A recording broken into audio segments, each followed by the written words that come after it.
Okay. So right now we're waiting for like 3 people to still check in. Turn's gonna start in about like a minute or two, probably 5 minutes, because I do tend to give like a 5-minute grace period on things. And yeah, then we'll get started.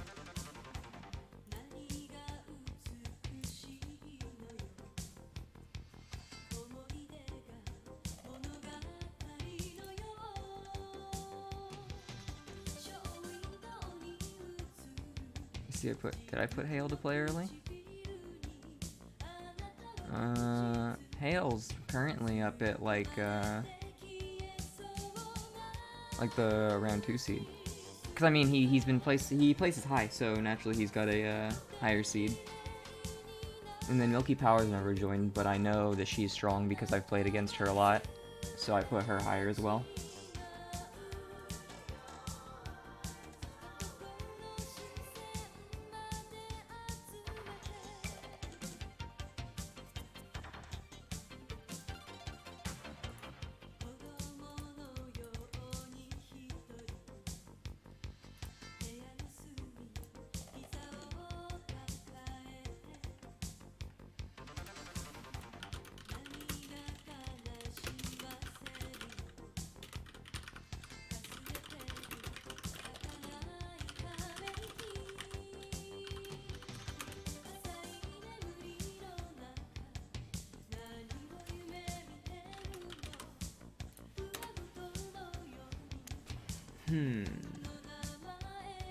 Time to be killed by Hayyel a lot again. I mean, maybe I don't like.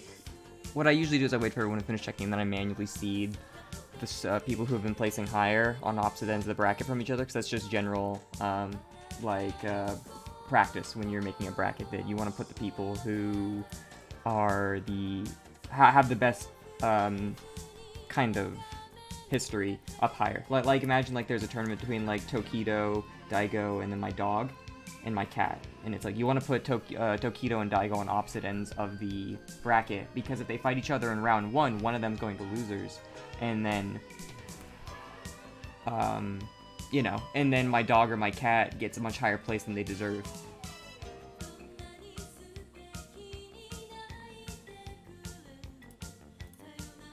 But I mean, okay, yeah, it's 8:10 now. Let's check who's checked in, and we'll just process the results. All right, Mateo Dibble and Imperial King never got back to me, so all right. I guess we'll get started. Reload it one more time just to make sure. Reload the page just to make sure. All right. Then I gotta get in. It isn't too late to check in Imperial King.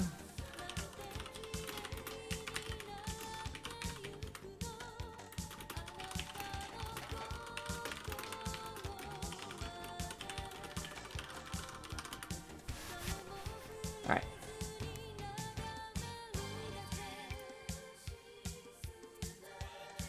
There we go. Hey Aku, what's up? Let me turn you. I have you set to 200 in my Discord already. Same. That's something new. Nice. But yeah, so when the tournament starts, we'll see if you have access to adjust the scores, because I gave you admin access to it. Or at least I should have. I put in what you sent me. But yes. I got the new stuff on menu.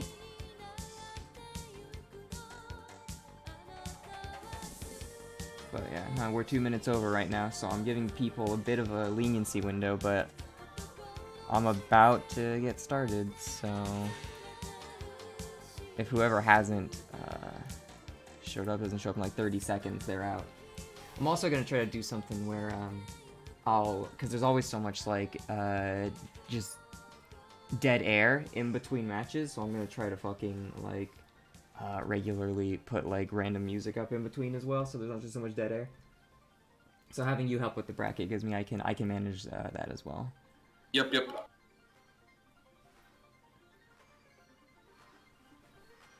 But alright, yeah. Mateo Dibble Imperial King didn't respond, and since someone mentioned their name, I'll refresh everything and we'll see what's up. But yeah, alright.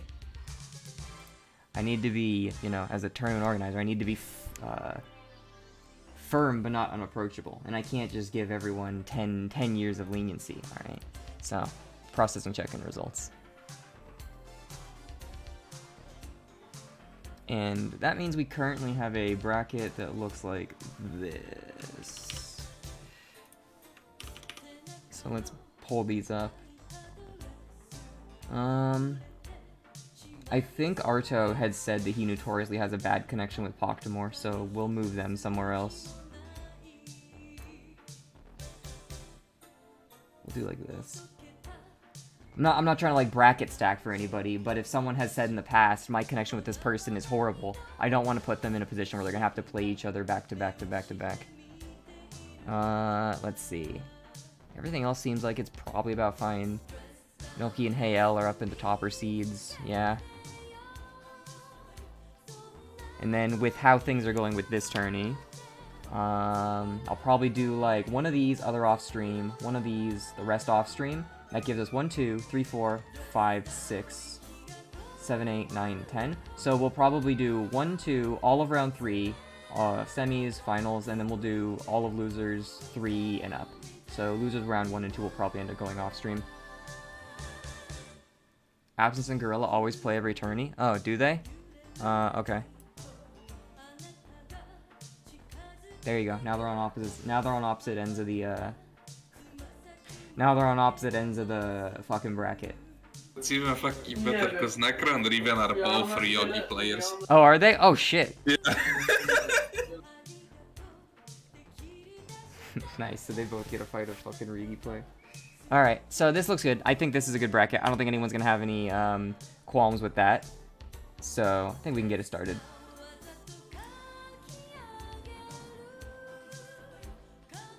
All right. So with it being started then, do you want to do Riven and Church Gorilla on stream, or do you want to do Necrofon Absence of Sense on stream? In the Polish soul telling me to fucking watch Necrofon playing. But I know if we gonna watch him, he gonna fucking lose again. Oh, we've seen him before? I don't think, have we, Church Gorilla plays like f-ries, right? We never see f-ries. Do you want to put Church Gorilla and Riven on stream? Yes. All right. I think we're gonna see Milky Power today. I'm really hyped to see Milky Power f-ries. Yeah, we'll give it. We'll see how she does. It is pretty cool because normally she's playing in locals on weekends, so it's nice to have her join. But yeah, you never see f-ries either. But she plays f-ries fucking differently than other people do. She like oh yeah. So say to do 1 second. Let them know. Ping RivenAoii, say they're on stream, and tell the rest of round 1 to play off stream. And I'll start setting up the scoreboard and stuff. But let's see. And Andres gonna play. Oh, it's not RivenAoii, it's RivenAoii. Okay, I'll keep that in mind. The Church Gorilla. Yeah. Yeah, and then the Necrofon versus the other one gonna play off stream. Yeah. But yeah, no, Milky plays Reese in a way that's, I don't want to say more unique to other f-Reeses, but you know, it's kind of like she has a set of tools with the character, and she's like, all right, well, these tools have a, playing Reese is kind of like having a really, really big hammer, in that it only really does one thing, but it does that one thing really, really, really, really well. So when you see Milky play it, she's kind of like, all right, I've got this move that does something really, really, really, really well, and I'm just going to keep finding places to smash people with that. And because it's like a hit grab, it can blow through so much other active bullshit that it's just like, yeah, all right. It's really good, but it's hella minus. Especially the A version. The B version is okay if you hold it. Dude, like, it's really fucked up because the EX version is basically a safe DP because it's only like -5 or something, but it has iframes all the way up until, and then it has, it's a hit grab. It's literally a safe DP. It's so fucked up. Like, but I mean, that's just Melty Blood. Even like the, like, lower end characters in Melty Blood have, like, something fucked up about them. It's fucking stupid. Basically a safe DP. I'm gonna kill myself. It's a good button what you can do. Fucking hate it. Alright, so let's see. We're gonna have Church Gorilla on P1. Alright, I'm connecting right now.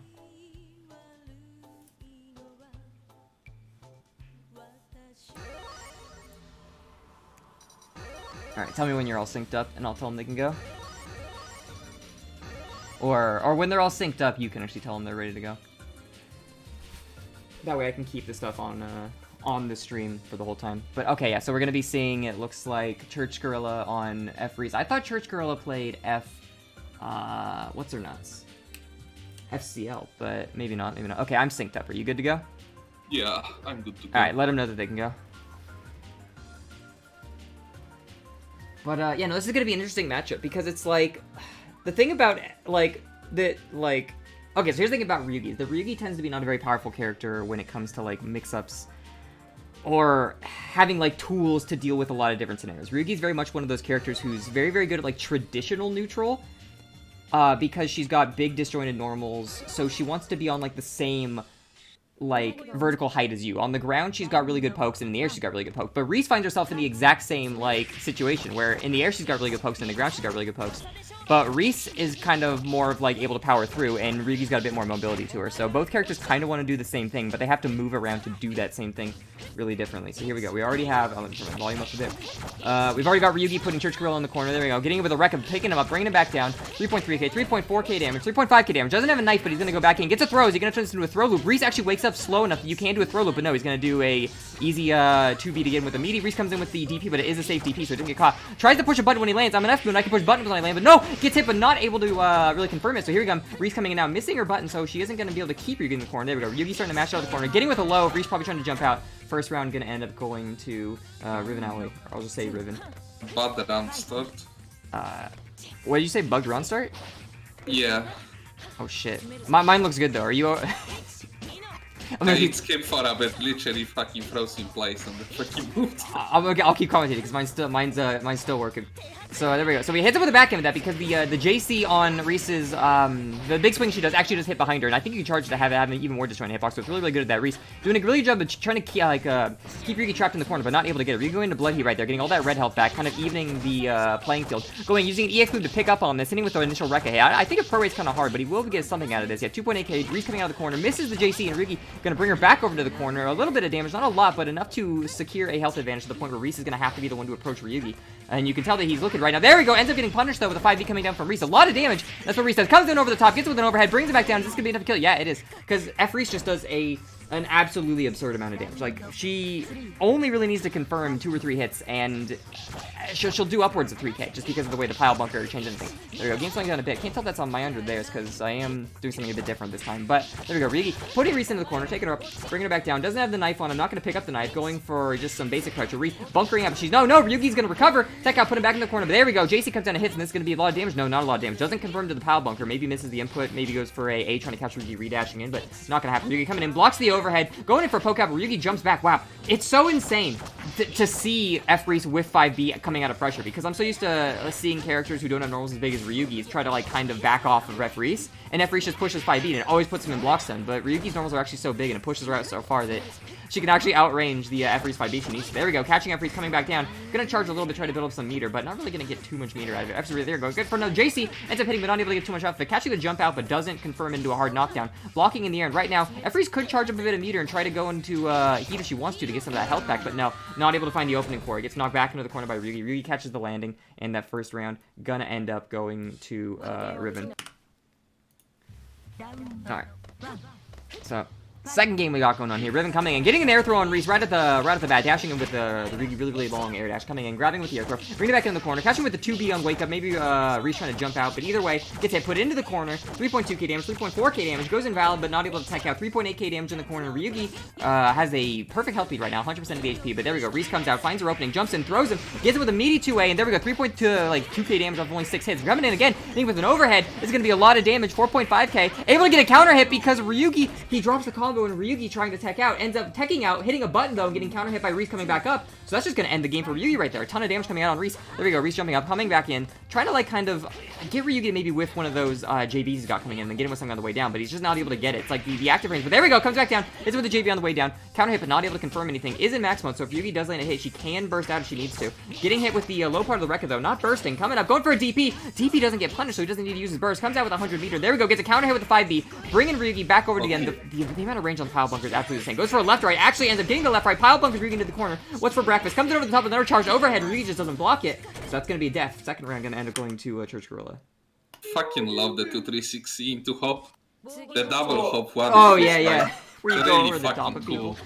I can never remember. I know that they land either in front of you or behind you, and then you can side swap, but I can't remember which it is. Even when I play against Reese, and I'm always like having to react to it, even though you don't really need to. There we go, coming back down with a counter hit. RiouGi probably trying to push 5B and anti-air, but it's really not going to happen when Reese is already coming down from the apex of a jump. You really have to read with that RiouGi button. It's a big button, but it also has a lot of startup. RiouGi coming down to the other side, 2.7k, trying to put Reese in the corner right here, going for a knife throw. Knife throw is going to be plus, going in with an IID, going for the unblockable. Reese attacking out of the corner though, not really enforcing the corner presence after the unblockable, but it doesn't really matter. Goes in 1.2k. Reese gets counter hit by the second part, but not of the swing, but not able to actually get punished. Going in, backing himself into the corner and using 5B to whiff punish. Here we go. Now this is where Reese gets really scared. 3.5k. I'm gonna go for the left right, but no, he delays it on purpose so that he doesn't get the left right. RiouGi blocks in the wrong direction, gets put in the corner, flips out, so RiouGi is safe, but she doesn't have a health advantage. And right now, one poke is actually just gonna completely end the game for AllenLeBlanc. But there we go. Punishes a shield bunker coming out of Reese. Ends up using EX to EX Wreck Abyss here to come up, bring it back down. No, isn't able to bring it back down. He's dropping it again, and the Reese just comes back down over the top from the JC. Hits him in the head. First round, gonna end up going to Church Gorilla in this. And then here we go. RiouGi coming up back from the top. Going in for a 2B, trying to catch these landings, but Reese not really committing. Going and catching him out of the extended hurt boxes with a big poke coming out of Reese, but doesn't get too much. There we go. Catches him out of the air, 3.1k damage, and right now, Church Gorilla seems pretty content to play on the more defensive and doesn't really want to, like, push RiouGi. There we go. Ends up pushing RiouGi, gets punished. He doesn't really seem to want to push RiouGi. More secure the, like, mid-screen and then play backwards if he needs to. But unfortunately, RiouGi played safely enough to put Church Gorilla's back all the way into the corner, so RiouGi got what he wanted out of that. Now he's going to get a lot of damage. 4k damage right here, and he's going to go into loop right here, 4.2k damage, pretty good amount of extra damage, goes over the top, avoids the DP, and then punishes Church Gorilla for it. Church Gorilla trying to push more buttons, thinking, yeah, this button's pretty safe, and it wasn't safe when it misses, unfortunately for him. Gets brought to the corner, misses another bunker coming out, and RiouGi is really taking back goes for the unblockable. RiouGi's really taking back the deficit of life he was at the start right there. Gets a counter hit, but unfortunately RiouGi's air buttons do swing twice, so he's not able to confirm off of it. Gets another hit, not counter hit though, coming in over the top, putting him in the corner. Gonna start some pressure right here. The knife dash is plus, so tries to push a button after the knife, not able to get anything out. 2B hits him. Second round gonna end up going to RiouGi right here, and this is gonna be a match point for this entire set. There he goes with the DP to anti-air, and goes with the 2B, hits him, not able to get a counter hit though, so not too much. Gotta remember, when Reese does those little small hop kicks, they are plus unless blocked standing. So, seeing as how RiouGi blocked it low, Church Gorilla went in to make it plus, but unfortunately, RiouGi slides out of the corner, ends up punishing him once he gets in under him. 5k damage right here. Is it going to be invalid? Nope, he's going to throw him back down to the corner. Is he going to go for a throw loop right here? No, 2B trying to catch Reese jumping up, but Reese doesn't jump out. Plays it safe, gets unblockable again, dashes back, maybe looking for a tech, but no tech. Able to dash back in and start the pressure again. Hits it with a stagger, not able to confirm, but there we go. Reese poking out. And here's the thing, is that it looks like RiouGi's got a really big life lead, but Reese does so much damage, and she has enough meter that all she really needs is to get one pile bunker. It doesn't look like it, but you can actually kill if you get one more hit with Reese right here. Being in max mode, you can use her arc drive. Reese, one of the few characters who arc drive actually does add quite a bit of damage to her confirms. Getting a straight hit right there as well. Only back to 100 meters, so he doesn't have the arc drive anymore, but one more hit into a EX pile bunker is going to kill her. And there it is! No, he ends up not confirming off it. The 2H is too short. Punching Reven to the corner, misses the EX pile bunker. Doesn't have an EX pile bunker anymore, but he does have the A pile bunker, and he can try to power through something maybe, but there we go. RiouGi not going to be able to do much of blood heat if he goes into it, but he does have a lot of meters, so is he going to try to go into blood heat anyway? No, baiting it out. He just wants to get high enough into heat so that he can, there we go, go into max, so he can have a burst beneath it, but no, he is going into blood heat. Don't know, whoa, gets a counter hit, but that's going to choke Church Gorilla. There we go. So, match gonna end up going to Riven. I thought he was trying to put himself high enough with meter that what he would end up doing is going into max, and then he could do something dangerous and pressure, and if he got hit, he could burst it out. But then he went into blood heat, and it was like, oh, okay, you're going all in, I see. I don't know, I had that moment when I was thinking he gonna try to last arc him. Well, yeah, that's because RiouGi players can't resist. But he ended up, he resisted long enough. Okay, alright, I can handle this. He's gonna jump at me, I'll use my big buttons. But, anyway, are you able to update the, bracket now that you've turned admin? Okay, cool. So who won? The Gorilla 2-1? No, Riven won. Yeah, Riven won. Okay. And... So then, next let's do, let me see, I don't think Necrofon and Absence have finished their game yet, or did they run into problems? Let's see.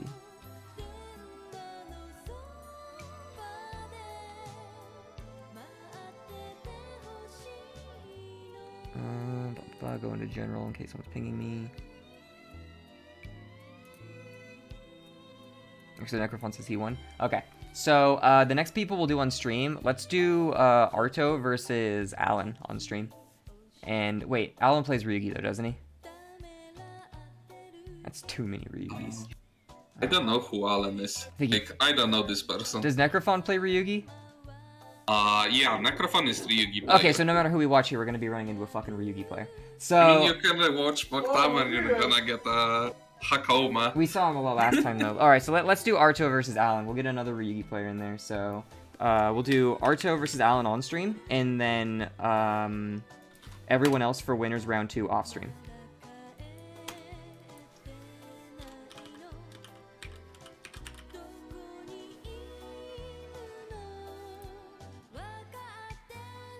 Alright, so let me go update that. What about losers? Losers can play Oh, off yeah, stream they whenever they don't get it. But we're gonna do round 2 winners off stream, and Arto and Allen are gonna be on stream.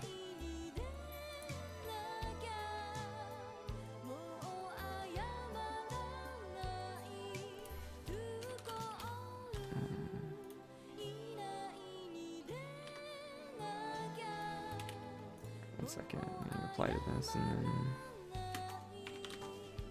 There we go.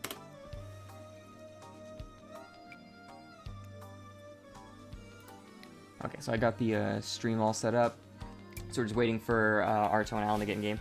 So yeah, I know that I remember when I first played Arto, he played h-ciel. And then at some point, I think he swapped to Tohno, and the last time I ever played him, we played like one round Mayoko versus his Tohno, and then he said the connection was bad, and he escaped. So, and ever since then, I think he's been playing Satsuki. So I don't know, he could pick anyone, but I think he's been playing Satsuki. And I'm not sure which one though. All right, so let me see. Let's try to connect over here. I think he plays C. I mean, I thought he played C as well, but, okay, there we go. Arto is going to be on player 1. I thought he played C as well, but at some point, he was making comments about F. So, yeah, I have no clue. And then I remember one time Mirage made a comment about H, and Arto was like, oh, you're wrong, I think. Or maybe he agreed with him, I don't know. But, they've talked about each of the Satsukis in enough detail that I'm not really sure which one he plays. So many Satsuki players lately. Are there? I never run into them. Yeah, I think there's like 3 or 4 of them. Like Shizuna plays Satsuki, Arto plays Satsuki now, Marosh plays Satsuki. I think Stevie picked up Satsuki too. Oh, did he? Oh. I'm synced. Are you synced? Yeah, I'm synced. Okay, let him know they can go. So it looks like we are going to be seeing Arto on the f-satsuki, Allen on the f-ryougi. Or maybe not. Arto on the f-satsuki, it looks like right here, though. And frankly, I'm not super familiar with f-sat. From what I've heard from Mirage, f-sat is the weakest of the sats. The only thing I remember notably about her is that her, like, semi-reversal option she has can power through Aoko's blue fire because it's a hit grab. That's all I really know about her, though. I don't really know about her mix-up options compared to a lot of other characters. But here we go. Immediately, Arto getting pressure, getting a knife throw. Now, a knife throw is plus, but Allen's just not close enough to actually do anything on. There we go. Satsuki jumping in, hitting Ryugi, bringing him up, taking him back down, bouncing him off the ground. 3.7k, pretty good amount of damage. Misses the mix-up, but it doesn't really matter. Ends up catching with a staggered low. Doesn't get too much off of it, though. Goes in for, is that a normal throw or command grab? I think it's normal throw. Throwing him up. Ends up getting mashed out there with Ryugi. Ryugi does have those really, really big buttons, so you have to watch out doing, like, charge moves in the back. There we go. Bunkers out, ends up getting it. Starts some pressure in the mid-screen. Getting about 1k damage. Not a lot, but definitely better than nothing. Going in for a hit grab. I don't know how plus or minus that is. Maybe Ryugi hesitated right there, but Arto able to bring him up. Not going to take him back down. Goes for an air throw. Ends up missing, and Ryugi retreating, though, so he's not able to punish Arto's air throw with. Both go in using their own EX moves, and Arto's ends up missing while Ryugi comes out with the Eureka series, bringing it back to the ground. 2.5k, and then goes for a dash in. Blocks Arto's reversal, but not able to get a big punish on it. I actually think that's one of the... I think it's not a true reversal. It actually can trade, but it always trades in Satsuki's favor. No! Ryugi missing the overhead and getting punished for it. Second round, gonna end up... Our first round gonna go Arto. Alright, so here we go. Second round starting, and Ryugi's already got Arto in the corner. Doing some basic sacrifice. Getting with a Rekka series, but pushes himself out enough that he's not able to really confirm fully off it. Putting himself back in the mid-screen, trying to get away from Arto. And goes in for an overhead trying to anti-air, but it doesn't end up working. Arto, yeah, counter hit, bringing him back down. 4.1, 4.3, 4.8k damage. How much is he really gonna get? 5k damage, 5.3k, and it's still going. 5.6k. I didn't think he was gonna get like 700 more damage, but he is. Gets shielded though on Azoki and brought back down to the corner. And what's the Ryugi gonna go? Goes for a 2B meaty, catching, but Arto not doing anything. Jumping out, trying Tries to charge a move, but ends up getting counter hit. RiouGi with those 2 hitting moves, though, she's not able to actually really confirm off those. And here we go. Gets him with the stagger, bringing it back down to the corner. RiouGi is in heat, or max, so she could burst out. She hasn't been grabbed yet. Going into blood heat. No, he didn't want to burst. He wanted to go to blood heat and try to get a last start, but Arto jumps right over the heat, doesn't get heated out, puts it back down to the mid screen, but he's not dead. Is he gonna punish this though? And yeah, he lands a punish with Arto. So first his feet and he died. first we're gonna go to Arto. Oh man, he was trying to catch the feet, but because I think that move technically is like a command grab, but. I keep like glancing at the stream because I think it might be dying because my OBS is flashing a bunch of different colors. Because what I'm trying to do is record the stream as well as stream it this time. Because if I play music in the background, I don't want it to have Twitch mute all of the music and then have half my stream just be muted when I put it up to YouTube. So it might look a little wonky, but I think it should be fine. Either way, Satsuki bringing RiouGi over back into the corner, taking her up, throws her back into the mid screen. He's gonna go for a mix right here. I guess that was a mix. I didn't, like, could he have left righted? Who knows? But either way, lands. RiouGi gets hit with a low on the other side. 3.7k, 3.9k, 4k. Bringing it back up right. He's gonna give out 700 more damage because it's Satsuki. You think the combo's over, and then she just picks you up and does it again. Tries to jump in and get a reset, but RiouGi not respecting it. Coming back in. Almost has enough meter to go into max, but there we go. Max. RiouGi gonna use, like, FRC to try to get it all back, but no, just kind of walks up, starts some pressure again. Maybe FRC to get the health back. There we go. Really late blood heat. Maybe we thought he was gonna go for a last strike, but no, ends up resisting, going in for a 5A, not ending up able to shield the reversal on Arto, starting a bit of meter, but he's not really going to get enough meter to do anything with. Next hit's probably going to kill either one of these characters, because any small confirm wins it, and yeah, Arto jumps in, catches the extended hurt box with a big swing, and puts RiouGi over to the corner, so that first round going to end up going to Arto. Alright, here we go. Second round now. Arto jumping into the top, missing his move, and RiouGi capitalizing on it. He doesn't have any landing recovery because he is F-moon, so RiouGi is able to put him in the corner. But there we go. RiouGi jumps over the top. No landing recovery, but doesn't block when he lands, I don't think. Maybe they expect to land on the right side, and Arto's able to punish it. Start putting him in the corner, using the ground slams to, I put him in pressure. Those are plus very, very hard to punish. I don't think you can punish them with shield counters because Satsuki will recover in time. But either way, you can probably IAD over, especially with a character like RiouGi who's got a longer IAD. Satsuki coming in back over the top, gets with an overhead, and I was just talking shit the whole time about, like, who knows what's going on, and the match is already over. So that's just going to be Arto taking the game. Satsuki has so much fucking damage. She really does. I've heard that F is the worst, but, like, it's still doing a lot of damage, so I don't know. And then, yeah, I don't know. Is the stream looking scuffed? People should comment on that if it is. But I think it's been looking fine. Like, I could try stopping my recording as well and see if that changes anything. But I don't think it should change anything. I think if it is fucking up, I think it's almost my fucking just ISP throttling me. Because I live in Germany and my internet's dog shit. So let's see. So, go back to the bracket now. So, So, okay, so then losers round 1 can all play off stream. And we're waiting to get the round 2 results from Milky Power and Hayyel.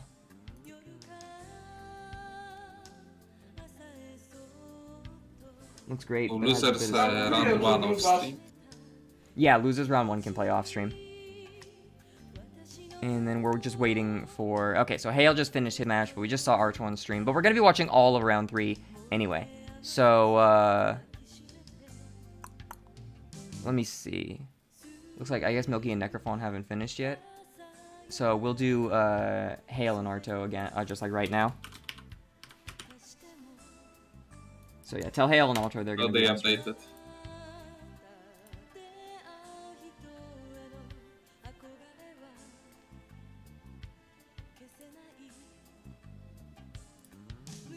What did you say, Gibbons? Put Hayyel and Arto. We'll do Hayyel and Arto on stream.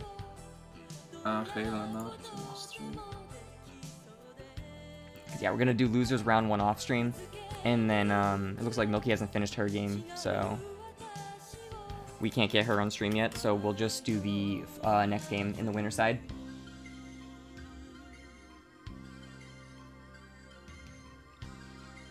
Yeah, I mean, I'm getting... My stream is in the green for the most part, but every, like, fucking 30 seconds it shifts down into, like, red for its upload, and the bitrate fucking drops. Milky Power. I'm already running a really fucking, like, low bitrate compared to what I could be, so I don't want to, like, drop it anymore. Here, I'll do this. I'll just stop recording for, like, a little bit, and we'll see if it drops in while that's happening. Maybe if I download the VOD early enough after the stream, it won't have enough time to copyright strike me. But I doubt it, you know. Shit's advanced on Twitch. They really know how to fucking catch people. I think the audacity to play music.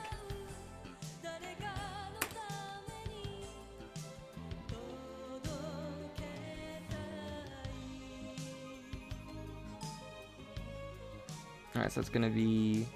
Oh wait, shit.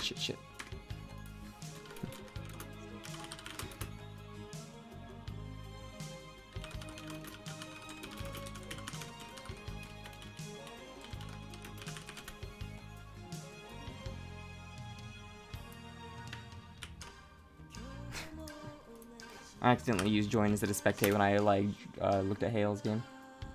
Alright. So yeah, where it looks like we're gonna get Hayyel and Arto on stream. We'll see where's where. Okay, so it's gonna be Arto versus Hayyel. Arto on player 1, Hayyel on P2. Alright, I'm joining it now.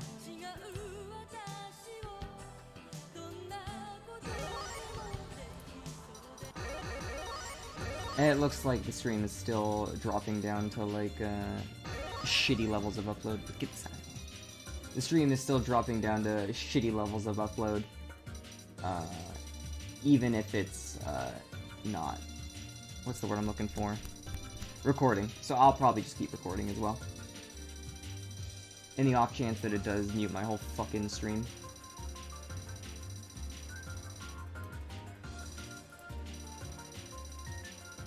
Alright, so I'm in. Alright, tell me when you're good to go. Yeah, I'm waiting to Synax. So Hayyel's gonna be playing the c-tohno, the classic c-tohno that we all know coming out of Hayyel. Let me check my fucking ping in the CMD real fast. I just want to see if my like internet is shitting itself or if it's just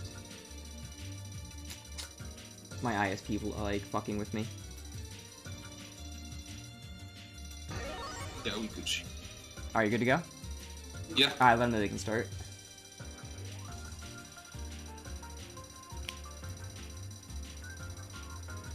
So yeah, we're probably gonna be seeing Hayyel on the c-tohno and Arto again on the f-sat, I would imagine, because that's what he just played. Game keeps like fucking stuttering, and I don't think it's me though, because my ping is staying relatively stable right now. It's in between 15 and like 28.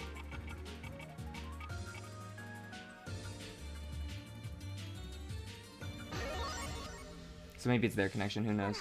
But That's a good start. I love the fucking song.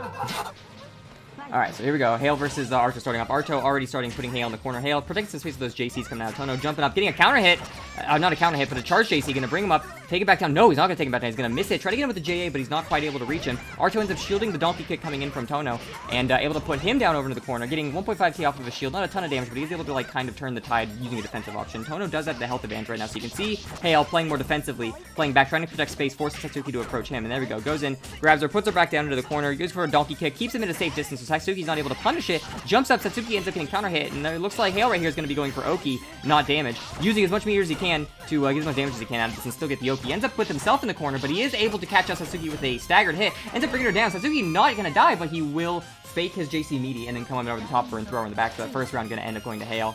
Alright, second round starting, and Hayyel already jumping up. Trying to go for a, look like an air throw, but he got a shield in accident. c-satsuki able to jump away. c-satsuki starting for pressure right here. Bringing him over to the corner, using fire, so the ground punch fireball. Bring it up. There we go. Reading Hayyel trying to get a jump out and going in for an air throw off of the plus range he has after the fireball. Hayyel not really able to get a JC out in time.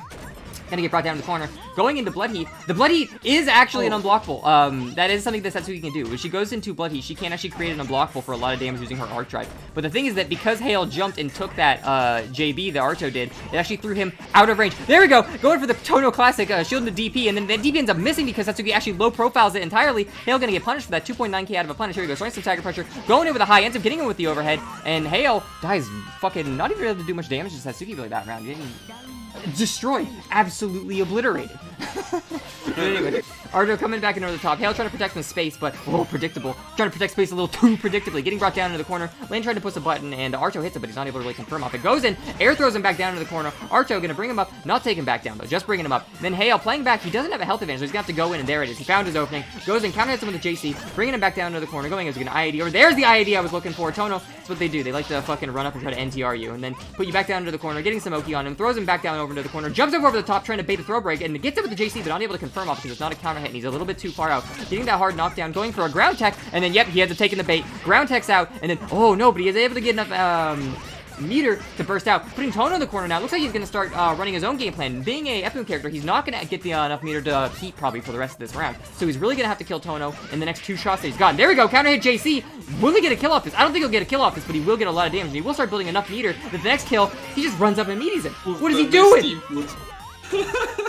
And he falls for it. No. Maybe he thought he was going to go for a command grab or something, but Hayyel probably tries to jump on wake up, probably trying to avoid getting thrown, probably trying to avoid a command grab, maybe meter usage coming out of Satsuki, because I do think she has a metered bite she can use as a command grab, and that would have killed. And so Hayyel's trying to avoid that, ends up getting meatied, the rock, paper, scissors, he ends up losing the roll, and, oh, you see that? Why is Satsuki in the background of the stage and she's fighting? Insane. Satsuki jumping up, coming at him. Hayyel protecting the space with those JCs, bringing Satsuki down, gonna go for Oki, come back over the top, but there we go. Satsuki DP's out, gets blocked by Hayyel, but it is still safe. She's not able to get punished for it. Getting counter hit, brought up by Hayyel though, protecting that airspace in the corner. You gonna try to jump out of the corner? No, this is my airspace. Bring it back down. Nope, no jumping in my airspace. Coming up, going for a donkey kick, keeps him a safe distance. Try to keep him in the corner with an airspace, but they both end up whiffing. Hayyel did land first, so he recovers faster, and then pushes the button when Arto lands. Arto doesn't have meters, so he's not going to be able to go into heat this round, but he is maybe going to be able to get a kill, because Satsuki does have the ability to completely just steal matches off of the, like, like mix-up she can do, the amount of damage she gets off of any confirm. With the meter he has now, he'll also be able to use, turn any straight hit he does next into a pretty high damage confirm. Not that one, though. That one doesn't count. Goes in over the top. Hayyel ends up bunkering out. What's he got to do right here? Hayyel could go into heat, but it doesn't look like he really wants to. He doesn't have a ton of red health, and he just jumps right over the top. Ends up catching Arto in the head with the JC with Tohno. It protects a lot of space, and that first round going to end up going to Hayyel. Second round shimmying a little bit, but here we go. Right now we see that Arto does have a lot of meter, though, so he is going to have a lot more meter to use to spend, and there is the potential for him going into Blood Heat or FRCing something to get a lot of red health back. So a lot of times you'll see like C-Moon characters get enough red health back to constitute 2 health bars, and you don't really see H or F-Moon characters get that a lot because they need meter to get up to that. But there we go. With Arto having the higher meter start, there is the potential for him to actually go into a health regenerative state, which is basically the comeback mechanic in Melty. Jumping up right now, his meter did go down because he didn't really use heat for anything, no kind of mix-up or anything. Didn't really get it confirmed during it as well, and he's catching a lot of these stray hits, but he's not really able to turn them into much. And Hayyel, feeling pretty comfortable to just protect this space, even though he doesn't have the health advantage. He's not really trying to go in on Arto. He's just kind of like trying to hang out around this like magic space where Tohno's normals will reach, but Satsuki's won't. And it looks like he ended up mispositioning. Satsuki comes in, counter hits him, puts him down to the corner. What's he gonna do out of this? 3.8k damage brings him up, and here comes the mix-up, going for the left right, but no! He DPs! And here's the thing about Tohno, it's not even auto-correcting DP, which means he fucking read that direction, DP'd him, 3.8k damage, very honest DP. It's very, very honest to be able to get that much damage off a fucking meterless defensive option. Backdashing, and here we go, now he's going into heat, but no, he's gonna get smacked down, so he's not really gonna get too much HP regeneration. Goes in for Tohno's air DP, hits him, but he's not able to actually get too much damage off it. Oh, that's right, I say Tohno's air DP, but Tohno actually has 2. That's like an EX invincible DP, and he's got a real actual like air DP as well. But Tohno doesn't really have the health advantage right now. 13 seconds left. He's got to look at the time. Satsuki jumps in and clips him. Oh, no. Shields and gets knocked down. Satsuki's going to try to block. No, he's going to try to challenge it. And it's going to hit him. Hayyel's going to hit him, bring it back up. With only like 4 more seconds, 9 more seconds left on the map. I really, really thought that Arto was going to try to play back, maybe try to play a little safer, go, okay, I got a big health advantage, and you can't actually go into heat. So, let's just play this out. But, no, he tries to challenge it, gets a little risky, and ends up, Tohno does end up winning. There we go, counter hits, protecting that space with those JCs, bringing him back down, going for an Oki setup, comes in with the overhead, ooh, ends up getting hit by the second hit of the knife swing, but not able to confirm off it. Arto getting a counter hit, but again, not able to counter. There we go, a second counter hit coming out of Arto, bringing it back down to the corner, and he's going to get more damage off of this confirm than Hayyel got off his last confirm, and he's still going to get the Oki. 4.3k damage, 4.5k damage, not up to 4.7 though, and he's going to start his pressure right now. Hayyel with the health disadvantage, but you do have to be careful.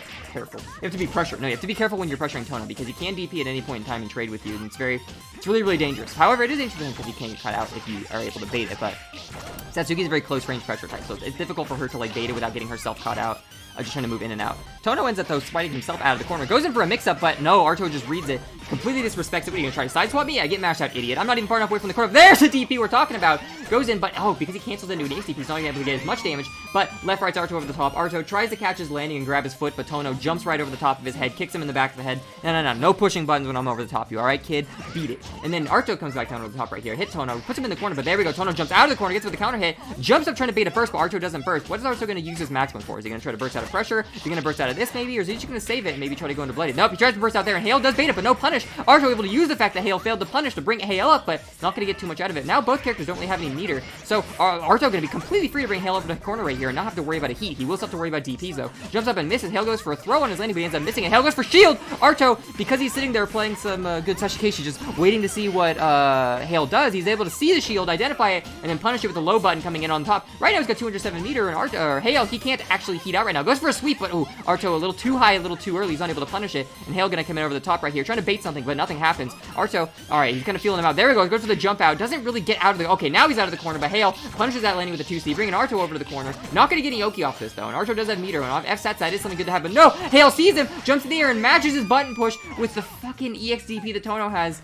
and that's gonna be the it's gonna be the second game going to Hayyel. Man, fucking Tohno players, DP gaming. Tohno players be like, man, my footsies are so nice as they like use their like 4 moves that have invincibility frames. And it's like, yes, man, your spacing was immaculate. So immaculate, you just invuled through. That was quite challenging. No, I give him shit, but that was well played.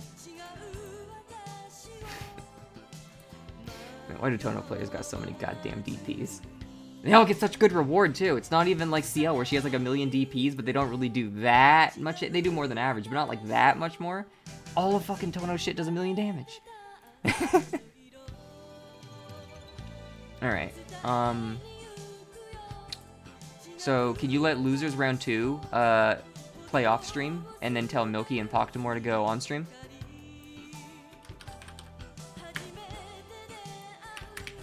Oh, Hawkman had to go take a piss. Alright. Alright, I'll do the thing. No, I'm writing. Oh, you are? I just don't see it then. Yeah. Ah, there it is, there it is. Okay, okay. Cool, cool. So, yeah, losers round 2 upstream. Milky Yeah, Power. because I already did it in a fucking wrong chat. Oh, I see, I see. I was in the wrong one looking for it. Okay, understandable, understandable. So, yeah, we'll get Milky Power and, I'll swap back to this. We'll get Milky Power and Poktamor on stream. And then, losers round 2 will play off stream. And let's look at the bracket we've got right now. I can actually zoom in on this because I don't have to worry about that other bullshit anymore. So right now the bracket we've got looking like is this. So we're going to end up doing losers round 2 off stream. Whoever ends up winning between Necrofon and SA2 DDD is going to go up against Arto. And Milky Power versus Poktamor, whoever wins that's going to end up fighting Hayyel in semis. And once we get up to semis and round 3, we're going to do all the games on stream. So these losers round 2, this is going to be the last set of games that we do off stream. Alright, so now I'll come back to the Discord. And we gotta get into the Milky Poktamor game.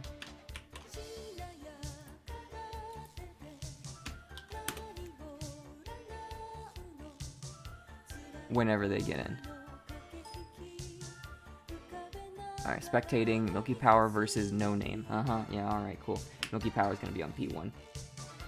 Oh, let me remove these scores to 0.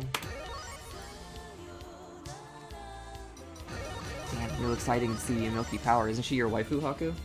Yeah. I'm sure you have same waifu at this point. Oh, yeah, it is. Both sharing I'm the not same into love to one polyamorous person. relationships, though, Haku. I'm not willing to share, so... we'll have to duel later for the honor of having Milky Blood as our waifu. Or Milky Power. No, brother. You're gonna be in job and I'm gonna be in your house. That's how we gonna do it. Alright, whenever they're synced up, tell them... Whenever you're synced up, let them know they can go.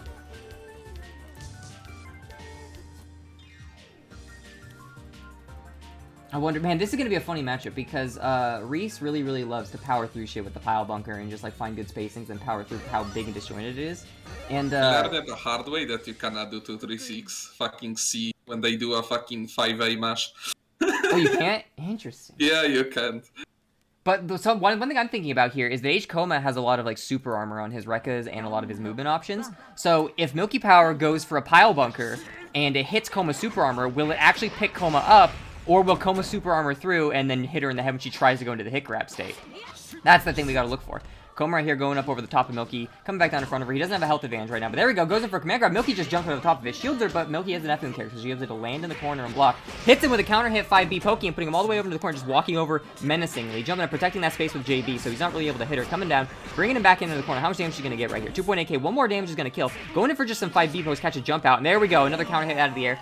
It's really, really, really hard to approach Milky Power if you don't really have tools, or f-ries, if you don't really have tools made for neutral like that, because she can really preemptively just throw out these extremely big disjointed buttons that are very hard to whiff punish, especially when your main tool to get in is movement, so it's not like you can throw your own big buttons out.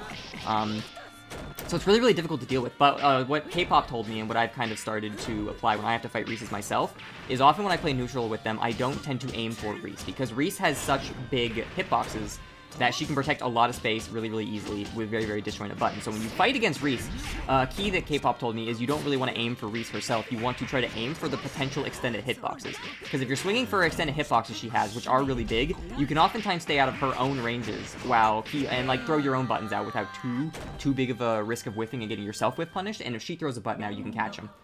Not easy to do in practice, but it is it makes sense. Game starts, and Poktamor already jumping up, grabbing Milky Power, throwing her back down to the ground, starting some ace tagger pressure over here, and there we go. Poktamor bringing him into the corner, not able to get too much out of that, and Milky Power is able to jump out. Going up over the top of the charge JC, coming in, starting some pressure, going in with a 5B poke, pile bunker poke, there we go, 5B punishing that, but no, not able to get the pile bunker to connect, coming in over the top, there we go, catching with a 2B, but not able to do anything because it does clash. There we go, and there's the pile bunker, comes out through, the safe fucking on block reversal, keeping him in the corner right here, jumping in, baiting the shield, and coming in with a 2A starter. How much is he going to get off of this? 2.5, 2.8, jumping back up, 3.3, 3.4k damage, bringing Poktamor back down to the corner, and starting some more stagger pressure. One more hit's probably going to do him in just because of how pile bunker works. Two pile bunkers trying to bait something out, but Poktamor not really falling for it. Milky Power's pile bunker, it is dangerous because it actually hits really, really high up, and it's air unblockable. That's not going to be quite enough to kill Poktamor right on the edge of the thing, and then there we go, jumps down over the top, and she DPs on his own landing. He jumps down, misses, and tries to swing anyway, ends up getting DP by Milky Power coming in over top. Risky, but it ends up working out because she does read that he is going to try to aggress in a place where it's not exactly safe for him to do so. Here we go, game slowing down a little bit, but here we go, jumps in over the top, comes in, here we go with the EX pile bunker, 4.2k, off of like 3 hits, you just get like a couple of hits and confirm into that, jumping over the top of the super armor, there we go, trying to keep him locked in place, there we go, Kouma can't get out of his own super armor, gets A-jabbed a whole bunch of times, it pro-rates a lot, so it's not a lot of damage, but he is over in the corner. Is this actually gonna kill? It does, wait, this might, yeah, okay. That was like one of the fastest rounds I've ever seen. What did she, how did the round even go? How did the round even go? She just like pile bunkered him, mixed him up, beat the shit out of it when he was in like super armor state, and then put him over in the corner, and like it worked against him. Like, what is it? Come back over the top, but Kouma does anti-air him. Milky Power ground text, but Poktamor ready for it, ends up catching her, bringing her back down over the corner. 4.6 damage, I can do a lot of damage too, he says. Goes in for the pile bunker, not gonna try to punish it though. He does know that shit's safe, and he's like, alright, I'm just gonna try to jump out. But no, goes for an anti-air, Milky Power just lands empty behind him, so she doesn't extend the hurt boxes into him. 3.5k damage, goes for a left-right fake, and Poktamor responds by doing his super armor move, which will catch both sides, so it's a very smart thing to do. Milky Power forced back into the mid-screen by Poktamor, and right now she's just trying to protect space. Poktamor does have that health advantage, so Milky Power, there we go though, lands the pile bunker, and she does have a health advantage right now. Going in for that charge pile bunker. The charge pile bunker is a overhead, and it's kind of weird because every time she does the charge pile bunker to me, I'm never able to block it because I expect to block the pile bunker, the normal pile bunker, and there we go. Gets a it's really clean long. EX pile bunker. Charge is really fucking long. And second game gonna end up going to Milky Power. Fast set. But yeah, no, the thing about the charge pile bunker is I always get hit by it because when I see the pile bunker come and like fly at me, I expect to block it and then get ready to do something about it. But then when I don't block, my mind is like, wait a minute, why didn't I block anything? And then I'm like, oh wait, shit, it's overhead. And by the time I realize that, it like hits me. So I'm never ever reacting to it in time. But you should just stand there and just block it. That's all. Well, I mean, that's what I try to do, but I can never remember in time because my body is like getting ready to. It's like getting ready to block the. It's getting ready to block it high, and it just doesn't come out. But all right, so let's see. As far as the bracket goes right now, Milky is gonna be versus Hayyel and Poktamor versus Riven. So we'll start doing losers round 3. It looks like Necrofon and SA2 haven't finished theirs yet, so let's do Poktamor versus Riven on the stream next.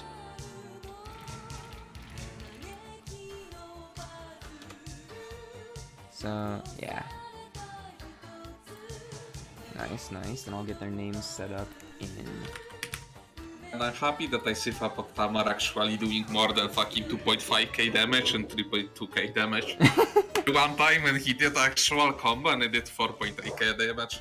I'm really happy about that. h-kouma's got weird fucked up confirms. From what I understand about goddamn... from what I understand about h-kouma is that, like, his damage off of, like, hits that aren't very clean is really, really low and underwhelming. But when he actually does get a clean hit, it's great. But at the same time, he's c-tohno. He's not Tohno, so he doesn't really land tons of like clean grounded hits all the time. It's not easy for him to do that without getting in with some kind of big read or using super armor. And even then, I think like Rekka starters end up prorating enough that it kind of makes it difficult to get the big damage that he wants.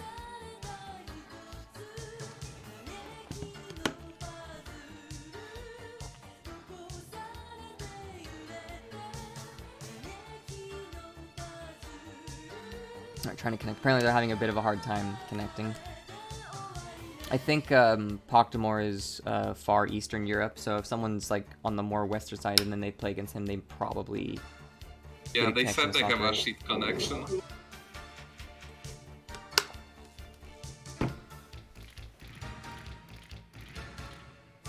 Alright, this is just going to keep black screening me, so let's try again.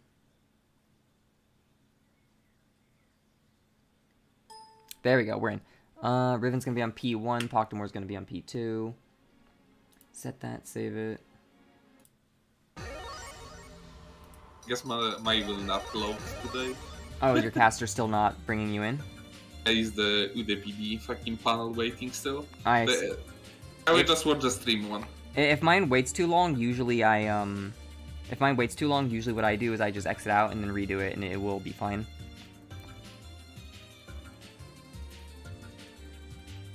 But yeah, alright, so it's gonna be the f-ryougi versus the h-kouma right here. F-ryougi has the... This is interesting because neither of these characters really have tools made specifically for neutral in the sense that, like, f-tohno's got, like, slashes, which can protect a lot of space, and they're safe on block. Aoko's got orbs naturally, c-ciel's got knives she can throw, but kouma doesn't really have any tools for neutral that do anything outside of just bringing him in closer for more neutral. Same thing with ryougi to an extent. Okay, so mine's synced up. Do you want to try joining, or should we just go? Yeah, mine is syncing up. Okay, we'll wait for you. But, so yeah, it's going to be an interesting matchup because ryougi has the advantage in a more traditional neutral sense of having the much bigger normals that if she can get on an even vertical plane as you, it's okay. It's really, really... Oh, you're good? Yep. Okay, yeah, let me know they can go.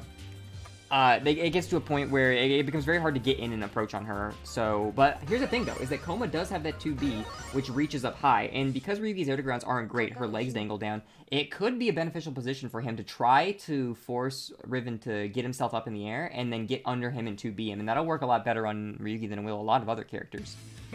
Since kouma keeps himself so low to the ground, so that might be something he's aiming for a lot when we're playing, but we'll see. Like, there we go, already seeing it right there, and there we go, seeing it a second time.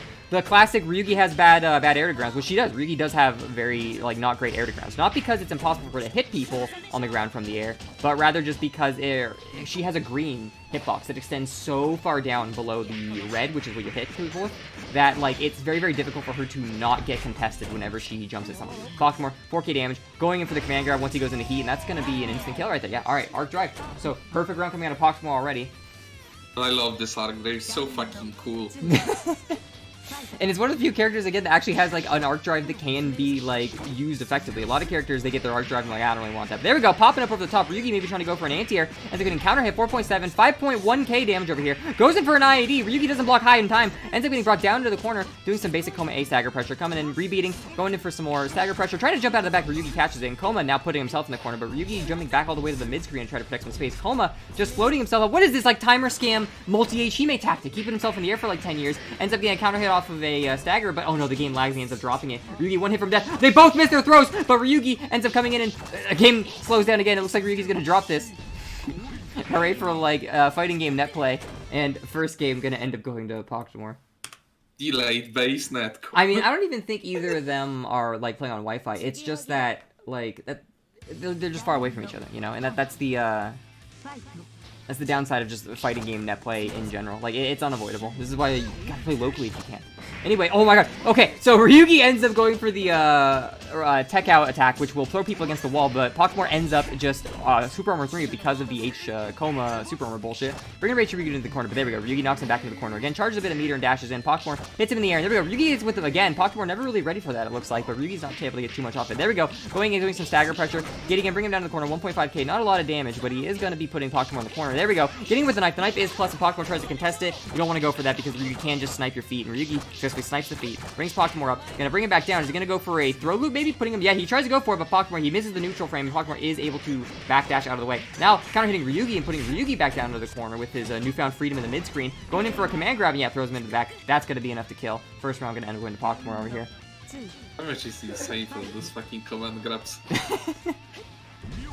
Oh man, jumping over the top of him, ends up getting hit with the JB, but not able to get too much off of it. There we go. Going in with the Kouma Rekkas. No, ends up coming in, back turn to Ryugi and counter hits him, but again, Ryugi's not able to get too much off of it because that second hit does hit him in an A. It gives him the ability to tech out. Going in for the Rekka pressure right there, and Poktamor doesn't respect it. Ends up getting knocked down in counter hit state, but doesn't really get too much damage off of Ryugi. Flipping back into the corner, trying to hit him with an air to ground, but again, Ryugi has those really troubled air to grounds, and against a character like Kouma who has buttons that are almost considered really anti-airs. Like, it's really, really hard. You can't come down on Kouma like that, especially with Ryugi. It's hard enough with most characters to try to come down on top of Kouma and well, with air buttons without getting anti-aired, but it's awful with Ryugi. She doesn't have any buttons that actually hit lower than the green she has hangs down. Like, I'll give characters like Aoko shit because like JC doesn't actually have any disjoin below it, so it's not an incredibly hard button to anti-air. But like Ryugi's has green below the red, so not only is it extremely hard to it's hard to not get anti-aired. Anyway, Ryugi with Kouma in the corner over here, going in for some basic stagger pressure, going in for the Rekka overhead. Kouma ends up blocking it though. Going in, he's gonna go for it again. No, resetting on the first Rekka. Goes for the unblockable. Is he gonna get a kill off this? No, Kouma ends up counter hitting right there with the J, so it's gonna prorate. Not a ton of damage, but 2.9k is still a pretty healthy amount. Looks like he's trying to set up a command grab with these staggered persons, but Ryugi isn't flinching. There we go, getting an A. Coming back in. Ryugi does the health advantage right there, and he is able to flip back, make Kouma miss, hit him with the JB out of the air, and that's gonna be second round end up going to Ryugi right here. So match point right here if Poktamor wins this, but Ryugi could take this and we go to a round 3, or a game 3. Although Kouma already starting off putting Ryugi in the corner was a really powerful start. 10 seconds in, Ryugi's already down to like half her HP. Taking some stagger pressure out of Kouma right here. He's not really in range to do a command grab, but there we go. Goes for the kick, catches the jump out, throws him back down to the ground. That's going to be a pressure reset for Kouma. Here we go. Comes in with the command grab, resets his pressure again. Kouma back in, doing some stagger pressure, jumps up and misses the air throw, and Ryugi able to build herself some space, but not able to get too much meter off it. And Kouma catching the landing. Is going to be a counter. Is going to be a kill. Yeah, goes in for an EX move, throws Ryugi into the corner, and that's going to be a game point to Poktamor.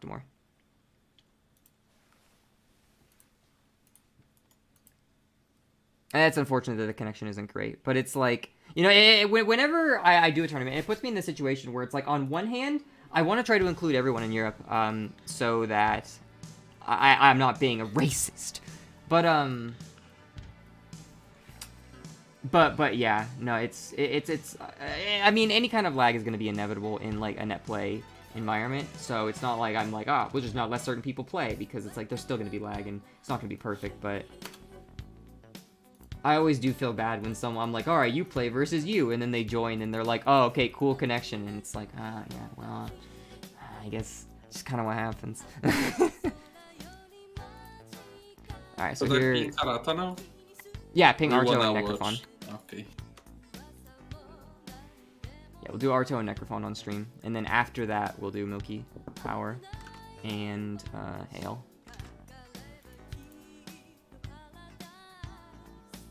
It looks like the stream has kind of been not dropping down to the red like it was earlier, so it looks like recording wasn't the problem. It was just my ISP fucking with me, but it's better now. Dude, yeah, my internet's awful. I don't know, man. It's maybe it's because I live in the country. Yeah, I feel that yesterday when we played. Yeah, my internet's bad. My screen is flashing fucking red from getting my fucking jumping C on you. And he's like, oh, it's EX guard anyway. Yeah, it's not, my internet's not like, great. Yeah, cool. I mean, there's not much I can do about it though. Like, I'm wired and everything. It's just that it's really funny though, because Speedy is in Germany too, and his internet gets like really good connections with people. Like, Speedy will connect to like Hayyel, and he's like, oh yeah, no, that's like a 2 delay connection, seems good. And I'll connect to Hayyel, and the ping is like 49, and I'm just like, what the fuck? So it's probably literally just that I live out in the countryside, and the internet's dog shit, and Speedy doesn't, so his internet's not as dog shit. So here, I'll say so Arto versus Necrofon.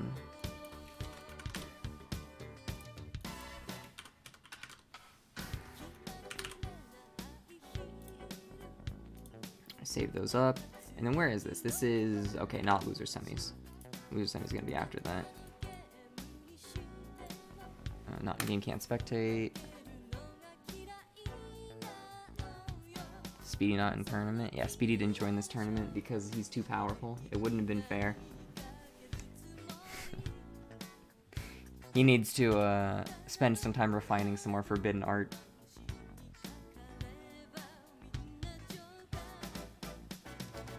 I've been working on the Never mind, I'm not gonna say it. That'll ruin it. That'll ruin the mystique. I've been working on some sick-ass lore, though.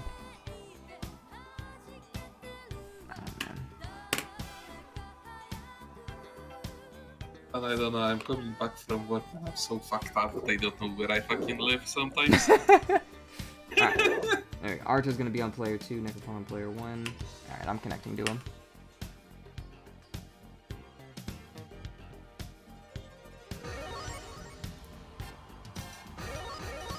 So many Ryugis. I know! Like, out of fucking multicore, you have like 10,000 Ryugis. Fucking 2 AoK, 1 V-Scion that doesn't play the game anymore. Like 3,000 Takigas.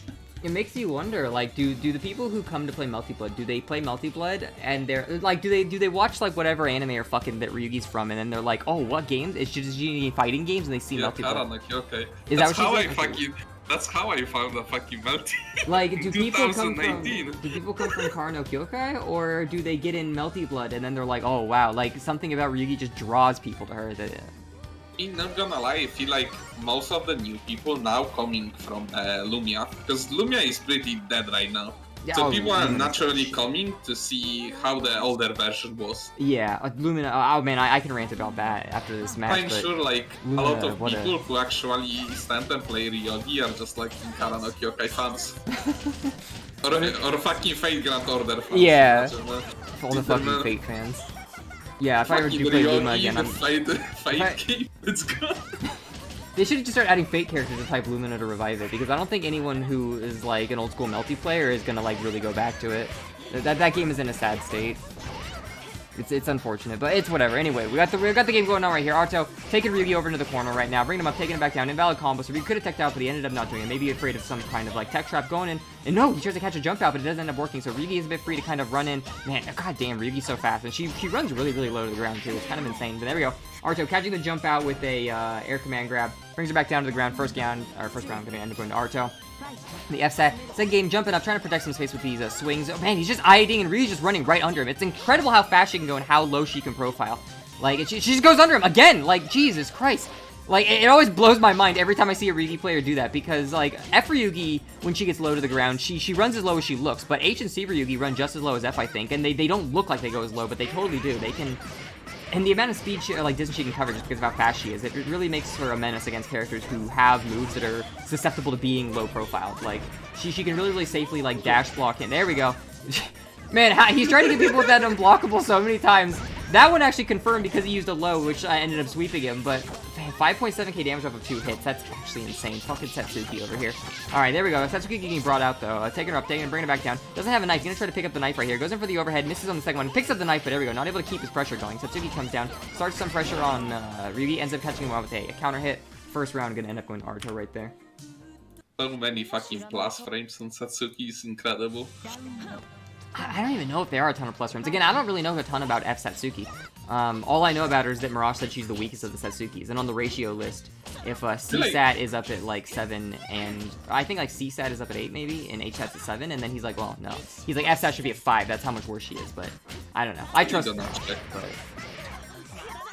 But he's like the only person I really know that plays Satsuki with Arto at this point. Arto tries the IAD over the top and ends up getting caught up by Ryugi's button. Putting him in the corner right there. The DP ends up trading 2.9k damage. Ryugi coming back down, getting a counter hit on top of him. Doesn't really have to worry about those same kinds of coma buttons that can knock you out of there. Maybe he does. I think Satsuki 5A is pretty gormless when it comes to mashing people out. There we go. Satsuki getting brought back over to the other side of the corner, dropping down on top of Ryugi, able to hit him, bringing him up, taking him back down over to the other side of the stage, bringing him, throwing him into the mid screen. What's he gonna do over this? Goes for a left-right mix, but he overshoots it way too far. Ends up knocking the mix. Ryugi ends up bunkering out, getting a hard knockdown off the bunker, bringing him over to the corner. No, he tries to jump out of the corner, but it doesn't end up working. Ryugi comes in with the delayed meaty, ends up counter hitting him, but doesn't confirm off of it. And with the failed confirm, Archer's able to jump over the top. Oh, f-sat's 5A is a kick? Yeah, you're right. So f-sat doesn't have the really gormless 5A that like c-sat does. Either way, c-sat jumping over the top, trying to find like a good place to land these buttons, and it just completely misses. Like, it looked like it hit Ryugi right in the head, but that's what Ryugi does. Like, she low profiles to such an insane degree, even though it doesn't look like it, and then it just punishes you. it's infuriating. I get like secondhand anger watching it. There we go, goes in for a left-right, ends up Arto blocking it though. Seeing I've seen that trick a million times, but there we go. Comes him in again, you can't really jump out of that. The knife is extremely plus. Ryugi goes for the roll, makes Arto blocks on the wrong side. Ryugi gonna bring him up, take him back down. How much damage is he gonna get off this? Is it even gonna kill? This might actually kill. 3.2, no, it ends up teching up, but he doesn't catch the tech. Arto coming back down over the top, catches him in the air, but not able to do too much, and the game speeds up a little bit, but yeah, it looks like there was a bit of a scramble. They come back down, and Ryugi catches Arto trying to jump out, so that second round is going to end up going to Necrofon. Necrofon over here, it's really funny watching them just jump around and swing at each other, because Necrofon wants to like move under him every time he jumps, and Arto has a really hard time hitting him with these buttons just because of how low Ryugi gets. And then Ryugi's got bigger buttons. He's fucking damage, look, 6K. Fucking hell. What did he even hit him with? What did he hit him with, like a JC? He had to have hit him with a jumping button. There's no way he's gonna get that off of like an A button or anything. Ends up dodging, but not able to get too much off of it. Arto does come in and resume his pressure. Jumps in over the top. Ryugi's buttons are pretty susceptible to getting low profile. Comes in over the top, uses the grab. I don't know if that's actually plus enough that Ryugi couldn't have won that there, or if it's just that he hesitated. But, it's like +4. The fucking 236 is like +4. It really, well, that like jump in like fist bump he does, that's plus? Yes. Yes. Oh shit, I thought that was minus for some reason. Damn, Satsuki's got plus forward moving buttons that bring her back in for her pressure. What a I just checked. She have 10 fucking buttons that are fucking plus. Damn, what a cheap character, f-satsuki. It's a character for tier whores. So, okay. So, let's get Milky Power and Hayyel on stream next then. Hey, let's go. And this is gonna be, yeah, the winner's semifinals. So, do I have a tag for that? Yeah, I think winners finals. Alright, Power, and then... So this is going to be an interesting one to see, because again, like I said earlier,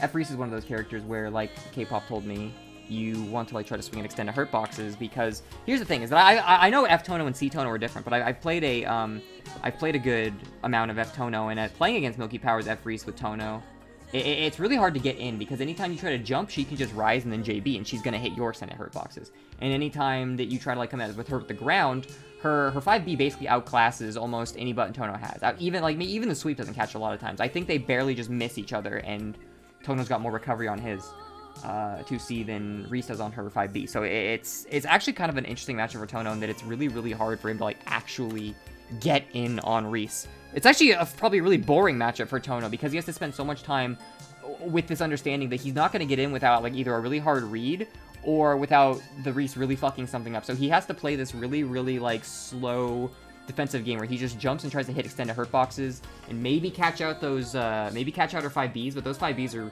it's going to be incredibly hard to actually catch her out whiffing a 5B, even with how good Tohno is. I mean, c-tohno may be a bit different because he's got that better forward dash, so he can cover more distance in 2C-er, but with f-tohno, it was a real pain. And that matchup caused me a lot of grief. So I don't play Tohno as much anymore in general because I hate that character. But especially against Reese, fuck that matchup. I just play Aoko now. Did you get in? I'm not synced yet. Oh no! That's fine. It's fine. Yeah, I got in pretty early, so it's whatever. Okay. Okay, we're good to go. They're synced. They can go now.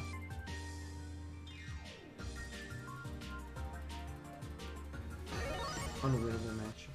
Damn. But alright, so we'll have to see how Hayyel does tend to play more defensive. I mean, as you do with Tohno. That's the kind of like playstyle Tohno wants to play at. He doesn't really want to try to get super aggressive and, you know, run into people. He wants to play that more defensive kind of area protection style. So you can see right here, Rizby kind of like flexing the fact she's got the bigger normals and pushing him, trying to take that mid-screen control, but Hayyel coming in over the top, catching her with the 2C, trying to jump out. Gonna put her down into the corner. Let's see what he's gonna get off this. What's for breakfast? Comes with 2C, pushes himself out. Rizby can kind of push out with these 5Bs. Tohno just kind of like hopping over, getting over the top. Able to hit her, but he's not able to get too much off of it. She keeps jumping up, ends up going for a shield, gets air thrown back to the ground, but he's not able to get too much off it. Coming in with the third overhead. It's like Narukami Raging Lion over here. Look at this guy. What an OP character. The fact that he can be compared to Narukami, Tohno must be OP. But there we go. She ends up Milky Power, baiting the shield, bringing him up, taking him back down, 3.4k. Here comes the OP. Goes for the left, right, brings him into the corner, or no, brings him out of the corner. Pile bunker, 3.4, and what's he gonna go? Over the top, left, right. Tohno not ready for it. Bring him back to the corner again. No corner. There is no corner. He's just gonna left, right him with another pile bunker, bringing him up, throwing him back to the ground. What the fuck are you gonna do about that? Like, it's 2 hits into a pile bunker, and it's like watching, like, it's like watching Third Strike confirms. Like, just, oh, like, jab, okay, yeah, super. But Rizby doesn't have the meter right now. It is good. No, it is really good. It's a lot of damage. You really can't get too much more damage than that, honestly. And it puts her on the corner. But there we go. Wow. Dude, her, like, pile bunker actually lost to the donkey kick. So I guess the pile bunker isn't a true reversal. It does actually lose to extremely active moves. But, it's only invincible when she fucking hops. And she I extends see. her arms, she already there is a hitbox. I see. So it's not actually a true reversal. It's just... Oh, there we go. Gets hit by the overhead. I get hit by that all the time. He's going to go for it again. Misses his 2C, but Milky's not able to get a punish right here. Jumps up in the air. Tohno throws him back down in the corner. Is Tohno going to kill off of this? Let's see. Bring it back down. No, not going to bring it back down. Going for the DP to get the extra damage. That's all he needs. Milky going to come back. Be brought down. That second round is going to end up going to Hayyel right here.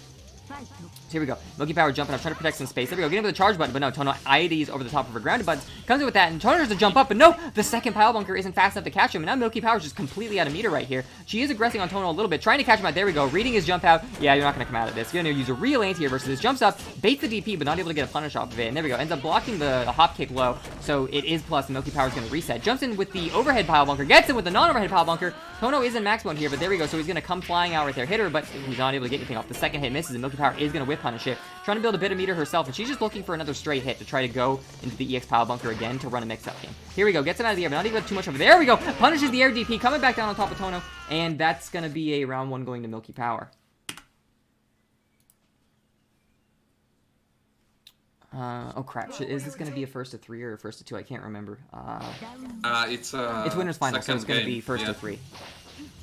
It? Yeah, because it's winner's final. Winner's finals and grand finals are first to 3, and losers finals are first to 3. So if they exit out really early, I'll have them do another game. I forgot to tell them that before it started, which is my bad. But yeah. So it's anyway. Okay. I'm sure Milka knows that. Kylie knows that a lot too. We'll see. But anyway, Tohno coming down over the top, super armoring through the JB that Reese is doing, and he's just been like really commanding this game, keeping her in the corner, not able to do much. I guess that is an upside that c-tohno does have over f-tohno, is that when you jump in the air, you do know she wants to throw a button. Now, you don't really even need to aim for the extended hurt box. You can just kind of use that invincible move to fly right through, get a good damage off it too. But there we go, Milky Power getting a good counter hit button out of Tohno, hitting his extended hurt boxes, just kind of like trying to cage him in the corner. Comes over the top with a charge JC, extreme disjoint. Tohno's not going to be able to low profile that at all. Bringing him up, taking him back down. She is in max mode now, so she could try to go into like a arc drive type move to get a lot of damage out of this. Game froze with the overhead. It goes in for a shield. Oh no! I don't know if that's because the game is lagging or what, but there we go. Goes in for a heat and then just throws him perfect. Damn, I bet he kind of feels robbed right there if the game lagging his screen. He's like, what the fuck? Either way, that's net play for you. Being brought up, they have like kind of playing back. This is, you see Milky Power, she's really like, there we go. Tohno ends up finding his opening though, bringing her up, taking her back down. All the praise I was gonna send to Milky Power. Yeah, she sucks actually. Oh no, but she counter hits Tohno. She doesn't suck. Oh no, she dropped it. She does suck. There we go. Ends up, no, she's good again. But there, no, but she drops it. She still sucks. But then, oh no, she gets, okay, yeah, no, she sucks. She's stuck in the mid-screen now, getting caught out by Tohno. Oh man, she's gonna have a hard time right now. Tohno throwing her back down over into the corner, hitting her with a stagger pressure, coming up over the top, able to push Tohno back out to mid-screen. She's gonna jump out at him. Misses, but she's gonna start some pressure. But oh no, Tohno shields it, goes with the DP. It is gonna pro race. He's not gonna get a lot of damage, but he is gonna be able to shift the tide, put her back into the corner. Milky Power doesn't have any meter, so she's not gonna get any of that red health back right now. Whereas Tohno, he's got a ton of meter, and then yep, just gonna use the air DP to throw himself all the way back down to the ground. Second game gonna end up going to Hayyel on the c-tohno. And then, alright, here we go. Jumping over the top. But you can definitely see that the dynamic is that Milky Power wants to play more aggressively and Hayyel wants to play more passively. I mean, Hayyel tends to be the more defensive player in a lot of these matchups anyway, just because he's Tohno in general. But yeah, it looks like he's putting that 2C to good use to avoid pile bunkers. Better use than I was with when I played f-tohno, at least. But c-tohno's got more options out of 2C than f-tohno does as well. It's a lot safer for him to do because he can rebeat and he just has some tool sets to give him, you know, better, not necessarily confirmed, but options to come out of pressure even if it doesn't land. Here we go. End up using an invincible move to come out on top for her. Goes for a left right, but Milky Power successfully blocks it. Backdashes the donkey kick, and then goes in with the EX pile bunker. Hayyel shields it, brings her up, takes her back down. Not a lot of damage because he did have to shield, but then we go. Another shield coming out of Milky Power, but she's not able to get the punish on it because he does land, and he doesn't actually have to take enough recovery before it'll punish him. Brings him up, gets thrown back down to the corner again. In the second game, first round of the third game is going to end up going to Hayyel right here. And it's so fucking sad that you can just shield it to 3-6. It's so sad. That's not sad at all. That move is fucked up. Coming over the top of it, ends up hitting her, bringing her back down, coming into the corner over here. Gonna start some pressure with the 2C coming over the top. There we go. Puts him down into the corner. She's gonna end up side swapping to put him in the corner now. No side swap necessary. He goes in for the DP. Doesn't counter hit though, so he's not gonna get a ton of damage off of it. Only 1.3k. Gets himself counter hit. Milky Power gonna take him up, bring him over to the corner, but no. Ends up dropping the combo, so he's not gonna get too much out of it. Tohno jumps up. They keep rising JA, but they end up counter hitting each other. Goes in for a pile bunker to kind of poke at him and gets it. Trying to jump out with the sweep. Coming down over the top of him, and yep, ends up catching Tohno. Trying to maybe DP, trying to mash out. Doing something. Oh no, her 2A is a low, so Tohno is probably trying to block high and ends up getting caught up with a low. Here we go. Milky Power backing off again. She doesn't want to commit to Tohno right now because because Tohno can, there we go into heat, and she just waits to bait out the heat. He gets a little too overconfident and commits, and he ends up getting counter hit out of the air. Milky Power making a good read and predicting where he's going to go, hitting that extended hurt box in the air. Tohno, though, playing a lot more aggressively this time, and it ends up working out of his favor, puts himself in the corner at the start of the round, and now Milky Power over here just landing these pile bunkers back to back to back, goes into max, so she can heat if she really, or no, she can burst if she needs to, but there we go, Tohno missing the 2C, Milky Power punishing it. No, there goes the DP, and there we go, able to heat out, so he's not able to do a lot of damage off the DP right there, the very, very honest Tohno DP. Risby's got her own DP, but it's just it's a little more honest than Tohno's. Tohno bringing her up, taking her back down into the corner, not going to get a huge amount of OP, there we go, IED's at her, but no, not able to get a punish off of it because he's able to land, doesn't take enough recovery. Comes back down, hits her with the back end of his knee, bringing her into the corner, and Risby able to kind of work her way out of the corner. And you can tell that Hayyel's adjusting to playing a lot more aggressive now. He's like, all right, playing more defensively wasn't working, but get her in, keeping her in the corner, make it so she can't take that mid screen. Oh no, Milky Power goes for a second DP and misses, but Hayyel doesn't complete his confirm. Ends up trying to catch Risby landing, but full move characters don't have landing recovery, so he gets a little overconfident, thinks she's gonna land, doesn't, comes up over the top of the charge move, jumps up again and catches Hayyel, jump, not able to block in time. So that second game gonna go to Milky, and it is first to 3 though. So, yeah,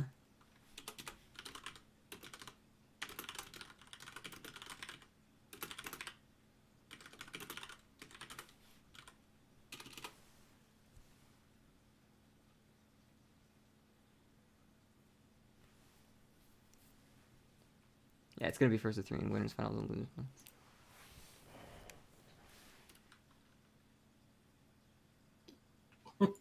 What? Apologies is first to 2? No, you don't get to tell me how I run my tournament.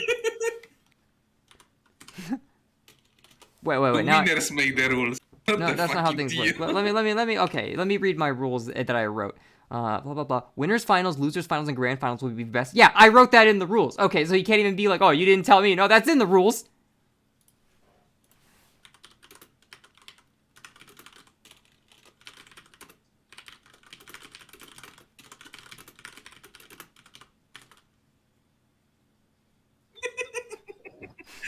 You don't tell me how to run my tournament. No, I wrote the rules. This isn't even me making this up on the fly. They're in the rules.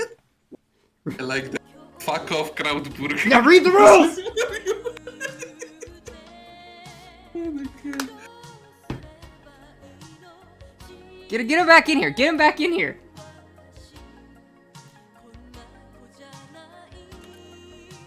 What the fuck, man? By the way, who Milky Power won that last one, right? I have her set to 2 on the scoreboard, so it's staying where it should.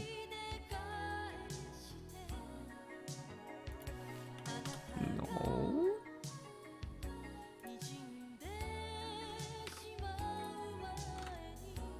Ah, fuck. I don't know. No. Oh, okay. Make the rules.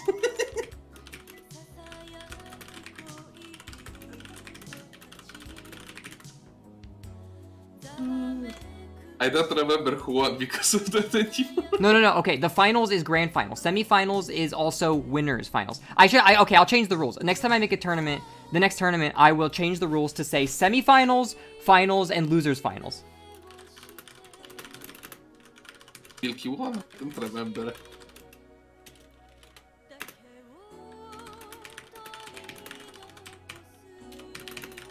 Wait, they playing again or they don't? Yeah, they are. I don't know what's going on. I swear.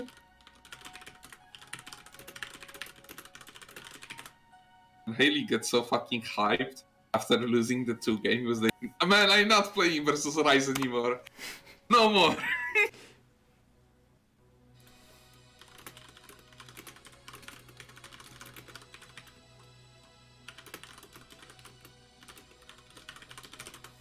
No, that's my bad. The way I wrote the played 3 turn every time the semis were first to 2. No, they weren't. Now he's trying to gaslight me. No, they weren't. I know how I run my shit. All right.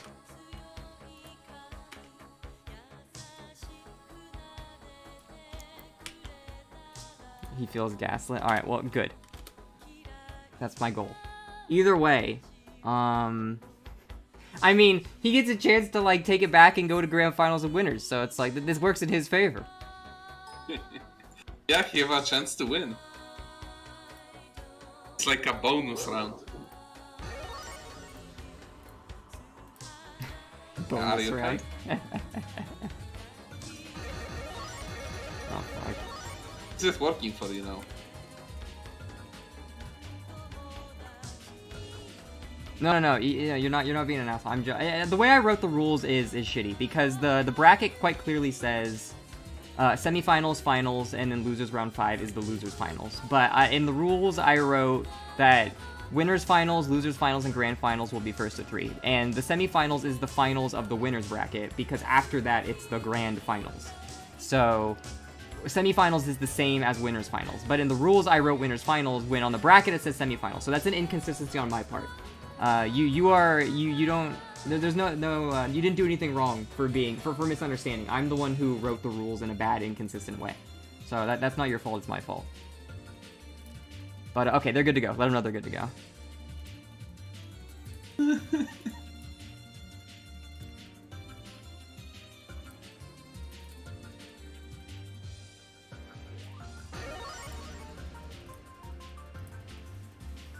So yeah.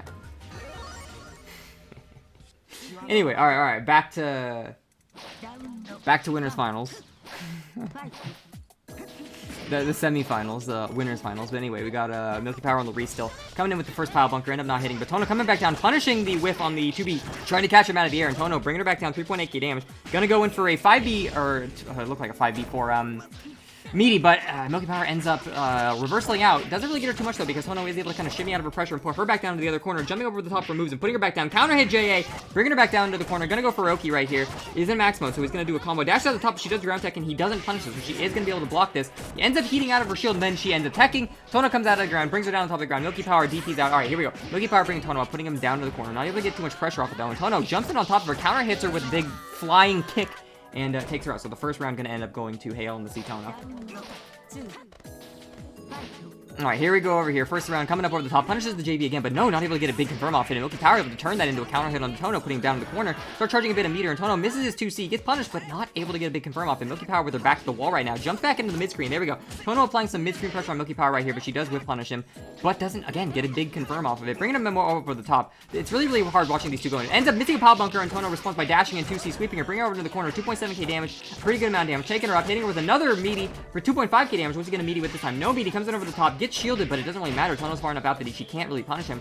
Goes in with a pile bunker. A second pile bunker. Second one gets punished. I guess you could jump right over the top of that. I've never been able to jump out over the top of that. But there we go. Tohno coming in down with the counter hit on the air DP in the, okay. So now it's 2-2 for Hayyel. Man, I've never been able to jump out of a second pile bunker, but Aoko's also got a big jumping hitbox, so maybe she can and Tohno can. And it's just, it have really fucking long legs. Those cheeky legs are insanely long. When he's on the ground, yeah. Not when he jumps. Bring her back down to the corner, doing some stagger pressure on Milky Power right here. More, just do some basic stagger pressure right there. Going in for a teleport, but no, Milky Power not falling for it, mashing him right out. Sick teleport, you fucking nerd. Coming back out and over the top, throwing him back down to the corner. What's she gonna do? A charge move coming down, double overhead. Hits Tohno with the second one. Gonna bring him up, take him back down. Tohno does have max mode here, so he can burst next time he gets hit. And it looks like Milky Power's saying, really, yep, there we go, carefully. She's gonna jump back. No, she's not able to confirm. She was gonna try to blow through the burst with the iframes, but not able to do it. Doesn't really matter because Tohno's not gonna be getting any health back because he used a burst. So the first counter hit she gets in the mid screen is gonna kill him. So first round gonna end up going to Milky Power right there on the f-ries. Coming in over the top, Tohno doesn't have any meter right now. Milky Power does have 200, so she is going to be able to go into heat this round if she really wants to, unless she uses a lot of meter to carry momentum.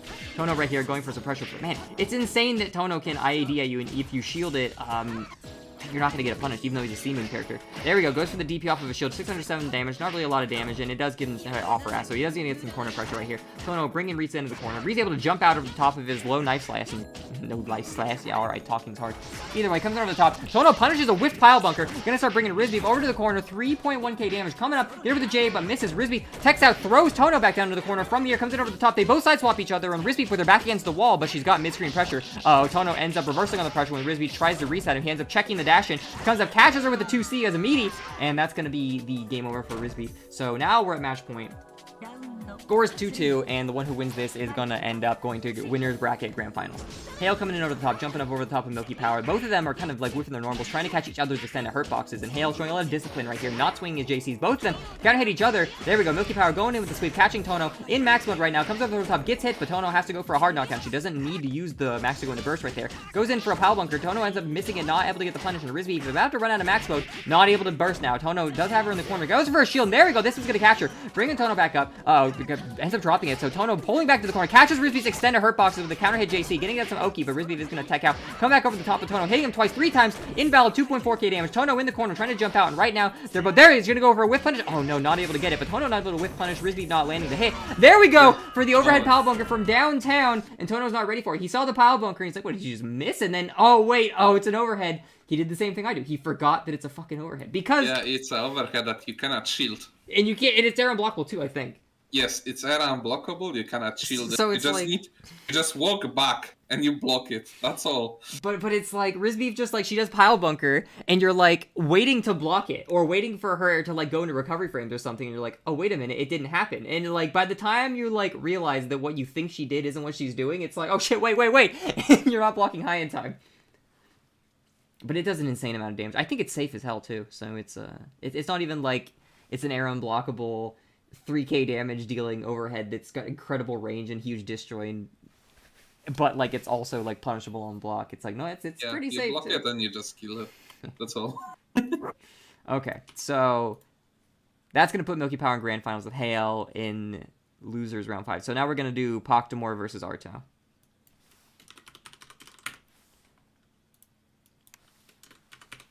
All right, so Poktamor versus Arto. And this is going to be a first of 2 because it's not the losers finals.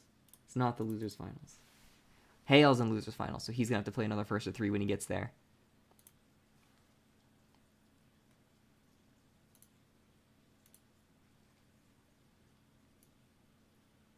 Alright. It's the losers semifinals. Yeah, you don't play, wait. Yeah, you don't play, what's the word I'm looking for? You don't play 3 games in the loser semifinals. Just the normal winner semifinals, also known as the winners finals. I'm gonna change the description of the tournament though to say semifinals rather than winners finals because that is easy to misunderstand. So that's my bad. That's my bad.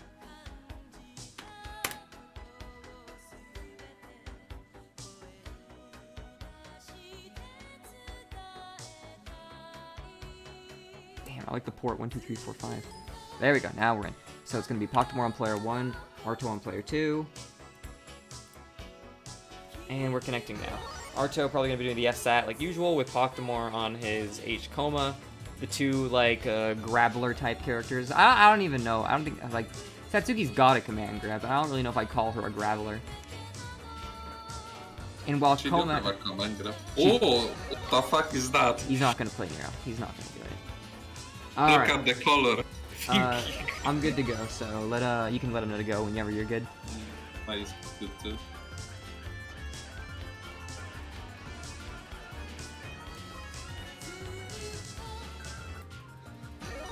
Alright. Oh, Toho. f-tohno? What's he doing? With the Joker colors? Damn. What is society? What has society brought him to do? Picking f-tohno. You're an absolute madman. It's a best stage. What do you mean, Poktamor? It's a best stage. I love this stage. Man, how many 2-3-6s are we gonna see out of Tohno? How many myriad slashes are we gonna see? Coming back down on the top, jumping over the Rekka series, able to start some pressure, putting him in the mid screen. There's one myriad slashes. Myriad slashes again to protect space, but Poktamor finding his way in, getting a hit, a counter hit on him no less, bringing him down to the corner, but not a lot of damage. Tohno able to mash out of the corner, putting Poktamor back into the mid screen right now. Tohno and Poktamor mid screen. Tohno doing some basic stagger pressure in the mid screen. Poktamor backdashing Tohno's pressure, but getting himself stuck in pressure, trying to reaggress. Tohno putting Poktamor into the corner, counter hits him, getting a shield bait out of here, coming up, bringing it back down, 4.3k damage, but Tohno doesn't really get great Oki off of his air throw. That's the downside to f-tohno, that he really doesn't burst. And Tohno Kouma reads it, air throws him back into the corner. He's made a couple of really good reads right here, and he's just kind of like put him in the corner. And like Arto right here doesn't really have any meter to go into max, but is this gonna be able to kill? No, not gonna be enough to kill, but trying to charge up a bit of meter right here. Maybe protect his space with the myriad slashes. And here we go, missing over the top. Kouma going in with a here's the thing that's really funny is that they both counter hit each other, and is Kouma gonna have to kill it? No, both. One hit's gonna kill each next. What do we got? And he DP's through! And it's gonna beat the kick. I was waiting for something. I'm like, alright, here we go. Skeek, man. It's like H fucking Nanaya. I was waiting to see... Same fucking kick. I was waiting to see something along the lines of Arto doing myriad slashes and then Kouma power arming through it, and even though it's multi-hitting, he gets counter hit, but Anyway, there we go. Ends up counter hitting Kouma, but he's not going to get a huge confirm off it. Backing off, taking the counter hit right there, but again, Kouma not able to confirm out of the air. Putting Arto in the corner right now, doing some Kouma stagger pressure. Going in with the command grab. Arto goes for a shield. He ends up getting command grab. Kouma coming over the top. Arto DP's out though, putting Kouma on the other side of the map. Starts charging a bit of meter, but no, Kouma meets Tohno up in the air, brings him back down to the ground with an air throw, starting some mid-screen pressure. Ends up getting him with some stagger pressure, getting counter hit over here, getting brought all the way over the corner. Tohno being put in the corner by Kouma right now. Kouma, what's he going to do? Is he going to end up bringing it back down to the damage. You go, yeah, go. Now, what is he doing? Still going. Tohno over here using Myriad Slash to protect some space, ends up hitting Kouma, but Koma's just gonna heat out. Here we go. Man, Tohno not respecting anything, just mashing on Wake Up, end up putting Kouma in the corner, but Kouma got a lot of HP back, so he is gonna end up teleporting out of the corner, and yeah, Kouma just mashes right there on Tohno staggers. Staggers are looking a little too big, kid. Bam, knocks him out. And then here we go over here. Tohno jumping over the top, hitting Kouma, but not able to get a huge confirm off of it. That's one downside to Tohno's. He's got the really, really good 2C that c-tohno does, but f-tohno doesn't really do good off of, like, not clean confirms. That 2C, it's really, really, you can't really get too much off of it with f-tohno, whereas with c-tohno, he can rebeat and he has other routes that go into it, but like 1.5k, that's about average for landing a 2C on Tohno if you're not going to commit to the damage route, which is difficult because you need to immediately use your DP after 2C, and if 2C gets blocked and you DP, you just die, so it's incredibly risky, and you don't see it happen too often. Tohno right here with the HP advantage right here, playing really, really safe, trying not to like go too deep into Kouma, do some safe strings to end some things, get some plus frames and maybe back out, see if he can bait something. Kouma jumps up, Tohno ends up blocking, but now Tohno gets hit counter hit in the mid screen, and Kouma gonna bring Tohno over to the left corner of the map, bringing him down, sees an air reset and kicks him back down into the floor. Is he gonna ground tech, but Tohma not able to get it. Now Kouma with his back to the wall ends up reversal command grabbing out though. Koma's not gonna kill him, but here we go, Tohno mashing out on Koma's redash, ends up being counter hit, and that's gonna be the first game going to Arto. This is unplayable. Man. Just bear that one more, please. One more. Bear one more. Alright, they're gonna... Alright, they are gonna keep going. Society, let's go. Okay, so that's why he picked the f-tohno with Joker colors, because he's playing in probably like fucking 5... Or he's probably playing in like 4 rollback, 1 delay or something. There's fucking 5A. Yeah, Tohno 2A goes in. There we go. Goes in with a 2A. charge 2C. Cancels the... f-tohno charge 2C can be jump canceled on block. So goes in with the charge 2C, jump cancels. It goes for a left-right, throws him back into the corner. It's not the command grab, just a normal throw back into the corner. Goes for a charge 2C, goes for a donkey kick overhead, ends up hitting Poktamor, taking him up, bringing him back down. One more hit's gonna do Poktamor in, jumps over the top, gets shielded. Now Poktamor gonna bring Tohno to the mid-screen. He's about to go into max though with the amount of meter he's got, so no, but he is getting a counter hit. Not gonna regen any of that red health, so first round gonna end up going to Arto and the Tohno. Okay, so Arto's only got to win one more round. He's good to go. So here we go. Backing off into the mid-screen. Protecting that mid-screen space with Jay. He's getting a counter hit out of here. How much damage is he going to get out of this? 3.6k damage. Not bad, not bad. Coming in over the top with the Myriad Slash, but Tohno just command grabs right through it. Arto is in max mode right here, so he could go into Blood Heat if he wants to try to go for something. So no, he's going to save it. He's going to get a burst. Catches the back tick, though, with a 2C sweep. Brings Arto, Kouma back into the corner, but Kouma jumping up, reaching Arto with a counter hit in the air, bringing it back down into the corner. Here we go, right. So what do we got going on here? Brings it back up, it's an invalid, ends up teching, but he doesn't catch the tech. Kouma going with the command grab, eats command grab, throwing Arto down, jumps over the top, trying to bait something, but Arto not falling for it. Arto coming in with a 2B to try to catch him, but no, Kouma jumping up over the top of Arto. Arto coming in, JB ends up counter hitting Kouma, bringing Kouma up, he's gonna be enough to kill, not enough to kill. Next person that gets a hit right here probably wins this, and there we go. Shield on Tohno, he's gonna be enough to kill, jumps up, throws him back down. Oh yeah, so second round gonna end up going to Kouma right here, bringing Arto down. Damn, look at him go. Look at him go! Oh my god! It's debugging each other. It's insane! They both counter hit each other, but they're not able to get a huge confirm because, you know, they both counter. Protecting that space with Myriad Slashes, coming back down, gonna try to protect more space with Myriad Slashes. Ends up catching Koma's landing recovery with a 2A, and it's gonna put Kouma down into the corner over here. 3.8k damage. What's he gonna do with this? He is in max mode. Tohno is in max mode. So he can burst out, he can go into Blood Heat, or he can go into FRC to try to get a mix up. Goes into FRC, but he doesn't really get any held back with it, and it didn't really turn into a mix, but it did bait Kouma into command grabbing, which he did promptly punish. Kouma getting punished for command grab, 3.9k. One more hit's gonna do him in. Goes in for an overhead donkey kick. Oh, it doesn't block high, but it actually is too far out to get him. And then they just end. Arto's the big winner, it looks like. Winning smilers. I mean, we could say... my fucking game crashed. I mean, no, I mean, here's the thing. We could say Arto won, but I didn't see him. I didn't see the final blow, dude. For all we know, he was going to drop that. For all we know, he was about to do, like, the IAD version of that combo, where he does knee and then IAD JC. You know, for all we know, he was going to drop it, and then Poktamor was going to make a really big comeback. I don't know if we should give Arto that win, dude. It's pretty sketchy. Do we? No, give him the win. And then we'll do Arto versus Hayyel on stream. I think it was good. He won for a society, man. So now it's going to be Arto versus Hayyel, and this one's going to be first to 3. because it's the losers finals. Wait, I hate the wrong person with that couple of Poktamor. I'm literally thinking. Oh shit. Alright. Damn, pinging the wrong people. Alright. So let's get, yeah, Hayyel and Arto on stream. Let me change this name to say Hayyel. Change this to a 0. And then Arto's going to be on player 1, Hayyel's going to be on player 2, and this is losers finals. So, what was the connection between Arto and Hayyel? 3 rollback and no delay, which means that he probably won't play c-tohno this time. c-tohno. Yeah. Yeah, he'll probably end. Okay, so I'm good to go whenever you are. He'll probably end up. We'll have Hayyel on his c-tohno and maybe Arto on the f-satsuki, but I don't know. We'll see. We'll see.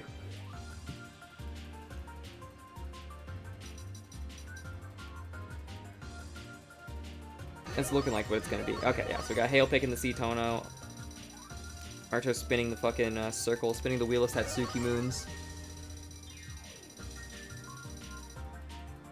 And he's gonna play C. Alright, I guess he just plays any of them. C being the best one though, so it's not like he can act like he's playing the bad Satsuki if he loses. Damn, what is this? Society Hayyel? Did you tell him they could go? Nah, I'm just being cracking with Poktamor. The game isn't fucking synaxed yet. Oh, yours isn't? Okay. Yeah. So yeah, alright, we're gonna be getting the C-sat. So, interesting matchup in the sense that I think... okay now. Alright, let me go. I think, yeah, Tohno's going to be the more defensive of the two characters here. Satsuki's going to be the offender in this matchup, because Tohno's got the longer normals that he wants to protect space with, and Satsuki's going to have to get in and try to carry that momentum. She does have a lot of normals that can low profile quite a few things, but against Tohno, it's really not a big deal, because Tohno doesn't really have any moves that are susceptible to being low profiled. On top of that, Tohno has his own set of really low normals, so Satsuki's actually going to have a bit of a hard time getting society glam again, look. There we go, getting a counter hit on Hayyel immediately, putting him in the corner with the c-satsuki, going in for the overhead. Hayyel not blocking it. Was he asleep? What are you, dumb? Coming over the top, he gets a DP, but he misses, but no, Satsuki goes for her own sweep and it misses. Comes over the top, so Tohno's gonna be completely safe after his own DP. Throws him back into the mid-screen. What's he got planned for him? Absolutely nothing. Tohno's gonna backdash away, protects his space with a JC, but not able to get too much damage off of it. Putting Satsuki in the corner right now off of a throw, doing some basic stagger pressure. Coming over the top with an I-80 reset. We're gonna see what Satsuki goes for. Satsuki ends up reversing with the ground pounds, 2.3k damage, putting Hayyel in the mid-screen, and right now they're both fighting in the mid-screen. Hayyel coming up over the top. Hayyel trying to play defensively and get these counter hits, and Satsuki also doesn't want to commit too hard jumping into Hayyel's flurry of big fucking heel kicks. Coming in over the top, though, and putting Hayyel in the corner right here, doing some basic stagger pressure, bringing Hayyel, air throwing him back into the mid-screen, taking him up, bringing him back down. What mix has he got for him? Needs the mid-screen for this? No real mix coming up, just a big overhead coming out of the top, and putting him back into the corner with some stagger pressure, but no. Hayyel able to mash out of Satsuki stagger pressure, throwing him back down to the corner. He's in max mode. What does he got planned for? They both jump up, DP is down, and Satsuki not able to get a punish, but there we go, vacuums him in, goes for the EX, like, oh wow, you're gonna jump away after you're sick and invincible? Yeah, I don't think so. Get over here, bitch. Yeah, give me those long legs, bringing him back down over to the corner, throw him over here. So Arto coming in over the top, they're both just IEDing each other a lot, trying to avoid each other's, because that's the thing, is that both these characters are notorious for having really, really fast, really long, low normal. So it's really funny watching both of them. Every time they approach each other, they almost always approach with IED, because they're both trying desperately to avoid each other's really fucked up low buttons. And look the fucking damage. And there we go, coming in over the left right on top of Tohno, putting him back down, going for an EX move. Blood Heat, what's he gonna go? He's going for the unblockable right here, and Tohno just doesn't block it. Like, I don't need to block this. 4.5k. Maybe he was trying to go for a DP and he fucked up his input or something. Because I imagine that's what you would, yeah, that's what you would try to do there, right? Is you would probably try to DP that if you know he's going to try to do the unblockable. Because he hasn't not gone for the unblockable yet, so you don't have any reason to believe he won't do it. There we go, counter hitting Tohno, trying to land. Tohno trying to catch Satsuki, he's landing with his own sweep, and Satsuki coming down over the top, clips him in the head, gets a counter hit, puts him in the corner, gets him with another overhead. Tohno with about half HP right now, being bounced up and down to the corner by Satsuki. What's she gonna do? Get a hard knockdown after this, knock him up with the A buttons, bring him down, hard knockdown, goes for the left right, but Tohno ready for it, ends up blocking it. Satsuki I-80s at Tohno, getting some mid-screen pressure. No, Tohno catches her, checks her with the sweep, but no, Satsuki not able to get punished really too hard by Tohno, being brought over back down to the left side now. Satsuki coming under Tohno, going for a left side, but but no, here we go. The DP counter hit on Tohno. How much damage is Tohno gonna get off of his DP? 3.5k damage from a counter hit off the DP. Satsuki comes in, gets shielded. Tohno DPing again, bringing her back up, going in for the left side. Now Tohno puts himself in the corner, goes for a shield. Satsuki comes over the top, he does burst, putting Satsuki in the mid screen. Safely, she doesn't end up going for a tech, so Tohno's not able to punish anything. Satsuki has a big health lead right here, so she really is trying to, like, she doesn't really want to commit too hard to Tohno. She's just kind of waiting for maybe him to make a good, like a read on something that she can go in on. He doesn't have meter, so he doesn't need to worry about him using invincible moves from the air, so she can try to apply safe strings, but unfortunately, safe string he tried to apply wasn't safe enough, and Tohno did sweep out. Tohno now has the ability to use invincible air moves and go into heat if he really wants to. There's the invincible air move, ends up missing the air throw, but she's unable to get a punish, going into blood heat. There we go, Tohno reaching him in the air. Arto probably gonna try to put Tohno on the ground to go for the unblockable, but Tohno just reaches up, guys, with an air throw, but no, Tohno goes up for a second air throw, ends up missing it, and Satsuki comes down, hits him on his recovery. So the first game gonna end up going to Satsuki, or first round gonna end up going to Satsuki. Satsuki was 0 meter at the start of the round, but Tohno doesn't really have much meter either. However, being a C-moon character, you don't really need a lot of meter to go into heat, so it's not as big of a deal for him as it is for Satsuki. Satsuki gets counter hit out of the air by Tohno, getting knocked back down, doing like just a neck chop, putting her down to the ground over there. 2.9k damage, so Tohno is playing with a health lead right now, which is where he wants to be, forcing Satsuki to approach him and then trying to catch one of her center hurt boxes, but no, ends up missing a move, and Arto just IADs right over the top, gets a good punish on him. A lot of these like JC starters are giving him a lot of really good damage when he puts people in the corner. 4k damage right here, coming up for left right, ends up going for the right, catches Tohno, but not able to really confirm off. It doesn't catch Tohno's backdash either, and Tohno now has Satsuki in the corner right where he wants her. Comes in with a heel kick, and it doesn't end up hitting, but she doesn't really punish it either.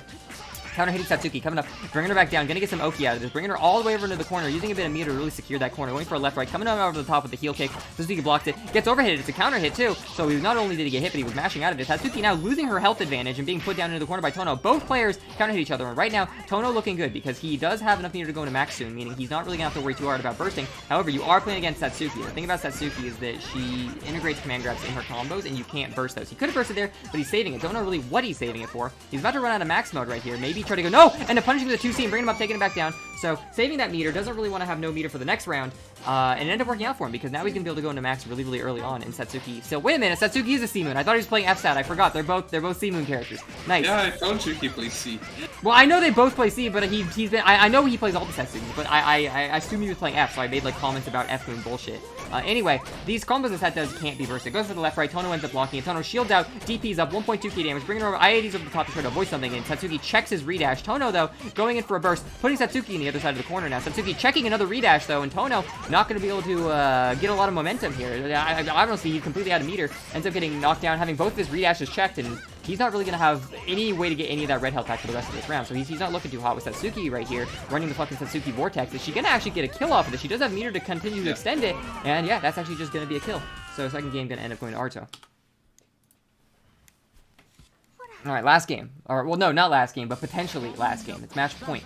Arto jumping over the top, putting himself in the corner early, and Tohno going for like a JA, try to catch him out, gets him with a heel kick, but he's not able to kick. But there we go, counter hitting Arto with the stagger pressure, bringing him up, taking him back down, 4.3k damage, running in at Arto, applying some stagger pressure, going for a donkey kick, but it is blocked by Arto. Arto coming out after the donkey kick, coming in over the top of it, going in for these kind of swings, trying to hit and extend a hurt box, but there we go, goes on top of Tohno. Now he's got Tohno in the corner, this is where he wants him, this is where he's gonna run his game plan, ends up baiting Tohno's shield, now he's gonna take Tohno up, bring him back down. How much damage is he gonna get off this? 2.4k, 2.5k, combo isn't over yet. No, combo's over now, I lied. Coming in over the top, gets him with a command grab, brings it back down. How much damage is he gonna get off of this? There we go, there's the confirm. Even if Tohno goes on a max right here, he's not gonna be able to burst this because it did incorporate a command grab, or a hit grab rather, and you can't burst Satsuki's combos. Like, it's really annoying how much damage she does, and how unburstable almost all of her routes are. But there we go, ends up Satsuki's DP trading with Tohno, putting Tohno in the corner, and right now he does have 200 meter. He could get some of this red health back if he wants to, but it looks like he's afraid that the second he goes for it, Satsuki's gonna punish it. Unfortunately, he ends up whiffing a big knife swing, and Satsuki comes in over the top, slaps him in the head for it. Yeah, nice knife, kid.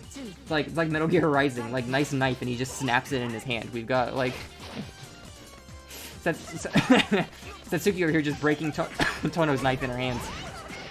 There we go, catching Tohno out of the air with an EX move, bringing him back down over to the corner. Tohno does have enough meter to, well, I was gonna say heat out, but then he goes for a DP, he goes for an EX DP, and now he's just getting his ass kicked right here in the corner. 2.9k damage coming up over the top. Counter hits, but there we go. There's where that's God, fam, fucking Tohno DP. Oh, you're gonna meet me? Yeah, I think I'll just DP trade with you. Like, ooh, what a mix-up I see here.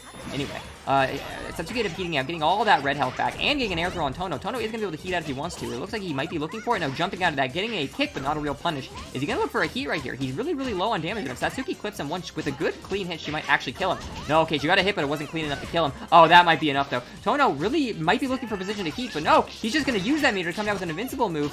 it's really surprising to not have seen him heat yet. But there we go. End up catching Satsuki with stagger pressure. Now he doesn't have any meter to heat at all. And he's still in a position where one more hit can kill him. He's really, really living on the edge right here. Gets her with an overhead, but he's not going to kill. Both characters can die in one hit now. Both characters have enough red health that you can do something out of it. DPs, but it's barely not enough to kill. And then IAD's right over back of the top of her head. What the fuck? It's insane. It's like, I was super, super fucking nervous the whole time watching him have like enough meter to go in for a heat to maybe survive another hit from Satsuki, and he's just not doing it. Maybe he felt like if she really lands a clean hit, she's gonna kill me anyway, so it's not really worth it, and he just like uses his meter for what he needs to feel like to get in. Right now, applying some stagger pressure on her, coming in over the top of her, applying some more basic Tohno stagger pressure, going in, faking the serious stance. I bet he feels real smart after doing that. He's a Tohno player, and they always feel real smart when they use their serious stance. There we go. Arto going into heat immediately. Tries to go for an air throw, but ends up missing it. That's going to get him counter hit when he lands, coming down from Hayyel. Hayyel in max mode now as well, so he's able to do something dangerous if he wants to, and if he ends up getting hit, but no, he's just going to use it to get even more damage. Arto ends up teching out, counter hitting Hayyel and bringing him down, but it is a charge move, so he is going to have Tohno bounce out. He's not going to be able to get a big confirm off it. Tohno putting Satsuki in the corner. There we go. Getting a counter hit on Satsuki. Is this going to be enough to kill, though? Looks like she's a little too far out. Goes for the DP. Not going to be enough to kill. He isn't max, though, so he could try to do something dangerous and just burst out. He's going to go for an invincible move and backdash out. Okay, he doesn't want to get too dangerous. Yeah, there we go. They both rise at each other with their J's. Tohno's J is a little bit bigger. Ends up beating out Satsuki. And that third game's going to end up going to Hayyel right there on the Tohno. How fast did that dive kick recover? I don't know. Too fast. And it's an overhead.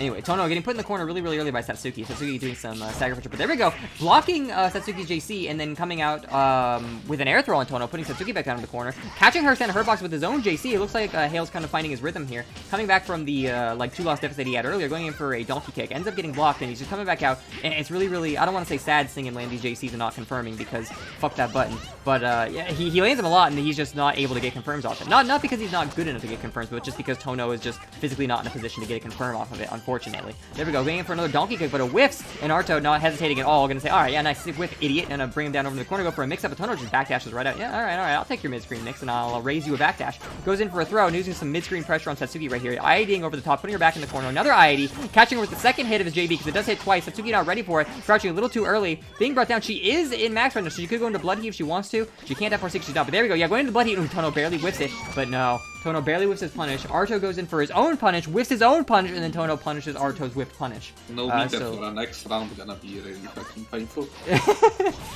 It was a double whiff interception, but yeah, no, Arto's gonna have a really hard time in this round now without any meter, and especially looking at how Tohno's got a really big lead right now, he's probably not gonna get too much HP regeneration back, or as not much as he would like to at least. Tohno coming with some mid-screen pressure, goes in for a donkey kick and misses, but not able to get punched. There we go, goes for a dodge. They swipe past each other, and Satsuki able to get a counter hit off him, but again, not a huge amount of damage right here.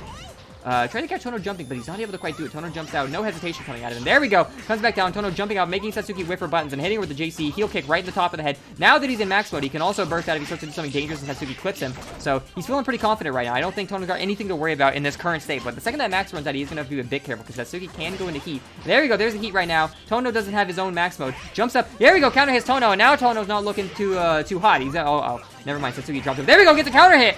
Maybe now Tohno's not looking too hot. Satsuki doesn't have the meter to really extend his combo, but she is going to be able to get a mix-up off of this. Maybe coming in for the left, right. Just, no, ends up messing it up and missing Tohno. But there we go. Catches Tohno's backdash when Tohno's in the corner. Satsuki got a lot of forward-moving buttons, so you can't just backdash her like that. Is this going to be enough to kill, though? Yeah, that's going to be enough to kill.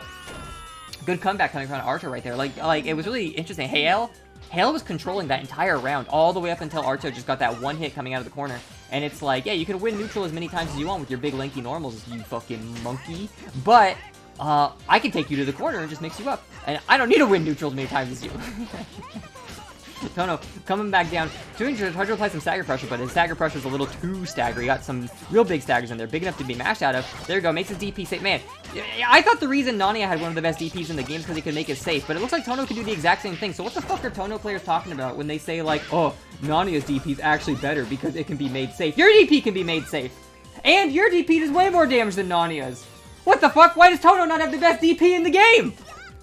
It's the fucking Tohno player lies. That's what they do, because Tohno players think they're all fucking smart, and they have to, like, build this narrative that their character is so honest. No, nothing dishonest about Toho. Nania is the edgy, dishonest character. He can make his DP safe. Did you know that? And then they DP you, make their DP safe, and do 3k damage. And Tohno's all like, you fell for my trap. Like, Tohno, like, here's the thing. Narnia players might be edgy, but Tohno players are insidious. Tohno players pretend to be nice guys. Like, no, I swear I'm honest. No, I'm telling the truth. And then they fucking, Narnia players are like, I'm gonna mix you up and you're not gonna block this. It's like, well, at least he's straightforward and honest about what he's gonna do. But Tohno players only get by on their deception. They're filthy lying monkeys. Getting a counter hit on Satsuki, coming in with the meaty, and that's gonna give him game 2. So now we're gonna go to match point for both players. Hayyel come back from a really good 2-point deficit. And we're gonna see how he's gonna apply his Tohno tactics right here. We're gonna see how Arto's gonna adapt to what he's been having to run into these last couple of rounds where Hayyel's been making a comeback. Hayyel gets a good jab out of the air, but he's not able to counter hit Satsuki back down. Going into that pressure, dagger pressure counter hit Satsuki, trying to jump out, or no, mash out, but she's not able to get it. 3k damage, Satsuki going in with her DP, and it ends up bringing Tohno to the corner, but she's not able to get too much off of it. Now Satsuki finds herself with her back against the other wall, but Tohno backdashing himself all the way to the other side of the screen, but no, he ends up reversing that, switching from defense to offense very fluently, getting a counter hit DP. Now he's gonna get about 3.6k damage out of this. Oh, I'm sorry. 3.9k damage off of a DP that you can make safe? Meterlessly? Yum, yum, yum.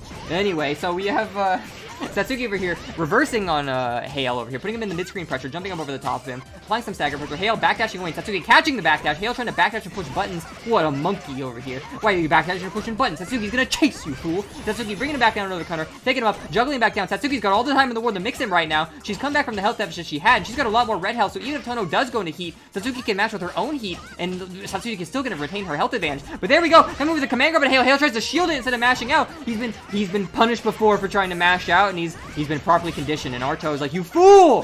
Why would you ever try to shield? That's what I wanted you to do. I've conditioned you properly. And Hayyel, oh god, I bet he feels real foolish right now. Coming in over the top right now. He's got a lot of meter, though, that Satsuki doesn't have, so he might be able to make something happen with the, extra meter he's got, but no, they both counter hit each other out of the air. Coming in over the top of Satsuki, getting a rising JA counter hit on her, bringing her up, taking her back down. That's gonna get some Oki right here, right? Looks like you're going for the Oki right? No, not the Oki right. Damage draw, 3.5k off of JA. Coming in over the top of the donkey kick, ends up hitting her, keeping Satsuki in the corner with a really good air string, bringing her back down over the corner, catching her with a staggered hit. Bring her come back down, get himself some nice, safe extra damage with the EX move, because he was coming out of maximal, so he doesn't lose anything. Tohno's still sitting pretty on 200 meters. Satsuki ends up building her own 200 meter, bringing Tohno back over and up into the corner, 255 meters. She's built a lot of meter, now she's gonna start going for mix-ups. Tohno blocking the mix-up. There's the DP again! How much damage is it gonna do this time? 2.5, 2.9, ooh, 3.5k. Both players in max right now. Satsuki probably doesn't want to go into max. She probably wants to wait for herself to go back into normal heat, then keep this burst in case she really needs it and get the health back later. There's the burst, but Tohno ends up baiting it. Too predictable, he says. You think I'm the conditioned one? You fool! And then he ends up taking that round. Both players right now have almost no meter, starting back at like everything returning to 0.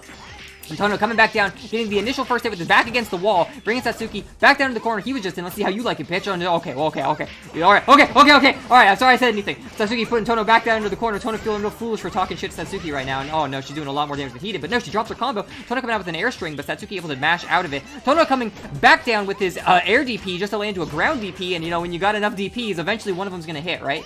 You know. So it comes back down, gets her with a 2C, ends up rebeating it. Not a lot of damage out of it, but he is able to kind of control that neutral and keep her off of him in that moment, which is kind of nice for him. Ends up getting himself counter hit though. Satsuki, she's not going to get the full confirm. Just a little bit too far out to get him with the uppercut. Tohno reversing the pressure, and Satsuki holding a shield, but she doesn't really have any great shield hold options. That or Arto just ended up missing it out. So Tohno going to come in, apply some mid-screen stagger pressure, but Arto backdashing out. Both players have about the same amount of HP, about the same amount of meter. But uh-oh, here we go. Satsuki lands a clean hit. She's going to get some Oki off this, and she's in max right now, which means even if Tohno does DP it, she is liable to end up DPing up. But no, she's just going to go into blood heat. She went into blood heat to try to do the unblockable, but Tohno, I've seen this trick too many times, Satsuki. You think it'll work again? And he heats out. She's like, oh god, he's adapting. He's not falling for my clever tricks anymore. Both characters back down to 0 meter, and again, back to the same amount of health. There's not going to be any more HP regeneration. 20 seconds left, and neither of them are really looking to give either a huge opening. They're both playing very, very defensively, but Satsuki does have the health advantage, so if Tohno doesn't make something happen, he isn't going to win this. At the same time, though, Satsuki really doesn't want to... Oh, no! And Tohno getting counter hit in the air by Satsuki! This is going to be the end. There's no way Tohno can come back from this. 3.5k damage. Satsuki, unless she goes into heat just to get hit, this is going to be the end of it, and Hayyel getting brought up, taken back down. Time up, not even a kill. Magic Pixel of Health, and Arto's going to come out with the win. And such a good games. That was a good match. That was a really good match. So now we have Grand Finals, Arto versus Milky Power. The Satsuki versus the roast beef. I'm curious as to see what Satsuki he's going to play. If he's going to play C or if he's going to play F. Because he picked F and shit earlier, yeah. But like, but his C is pretty competent. It gets a lot of,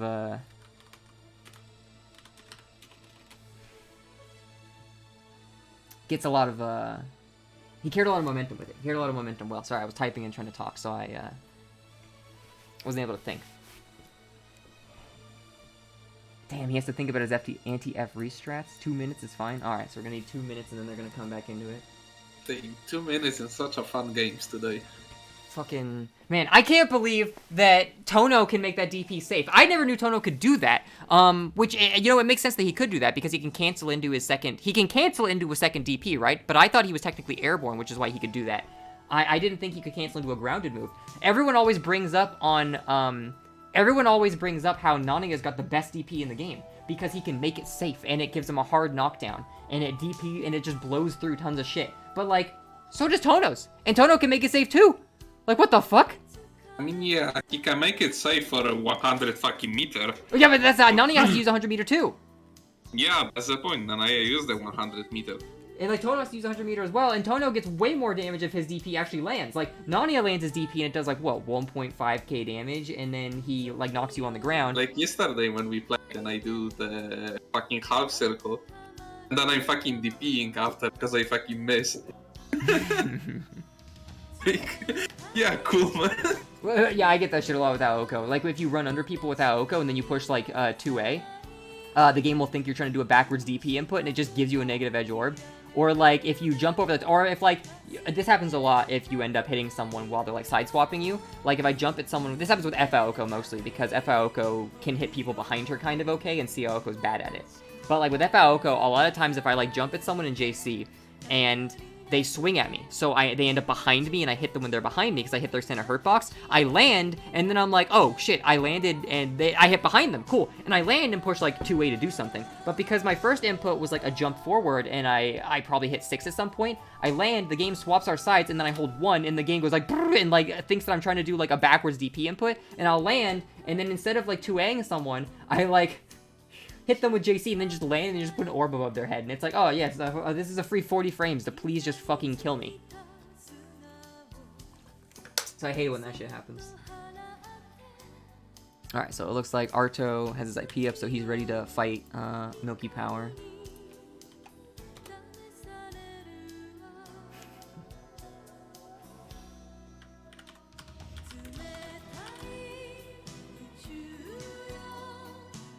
I wonder if this will give me a flag.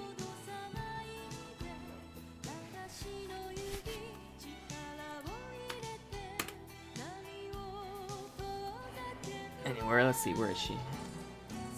There we go. Milky Power versus Arto. Milky Power on P1, Arto on P2. This is Grand Finals. And because it's Grand Finals, naturally it's going to be first to 3.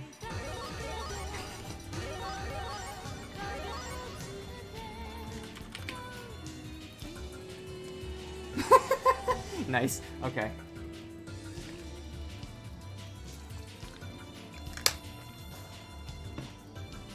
Alright, so we're gonna have, Alright, I'm good to go whenever you are.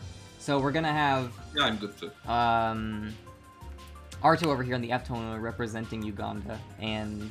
Oh, Uganda, let's go! Yeah, I figured out that Arto's from Uganda. He PM'd me and was like, hey Givens, I think the flag feature is really cool. Can you like put the Ugandan flag? He's like, I live in Uganda, but I'm Ugandan but we royalty, don't have and Chinese today. He said he's Ugandan royalty, and he has a lot of pride for his Heimatland. Wait, that's not the right word. I was German. hoping you're gonna have any fucking Chinese flags today, but... No, Milky Power's not Chinese. And neither is Arto, he's Ugandan.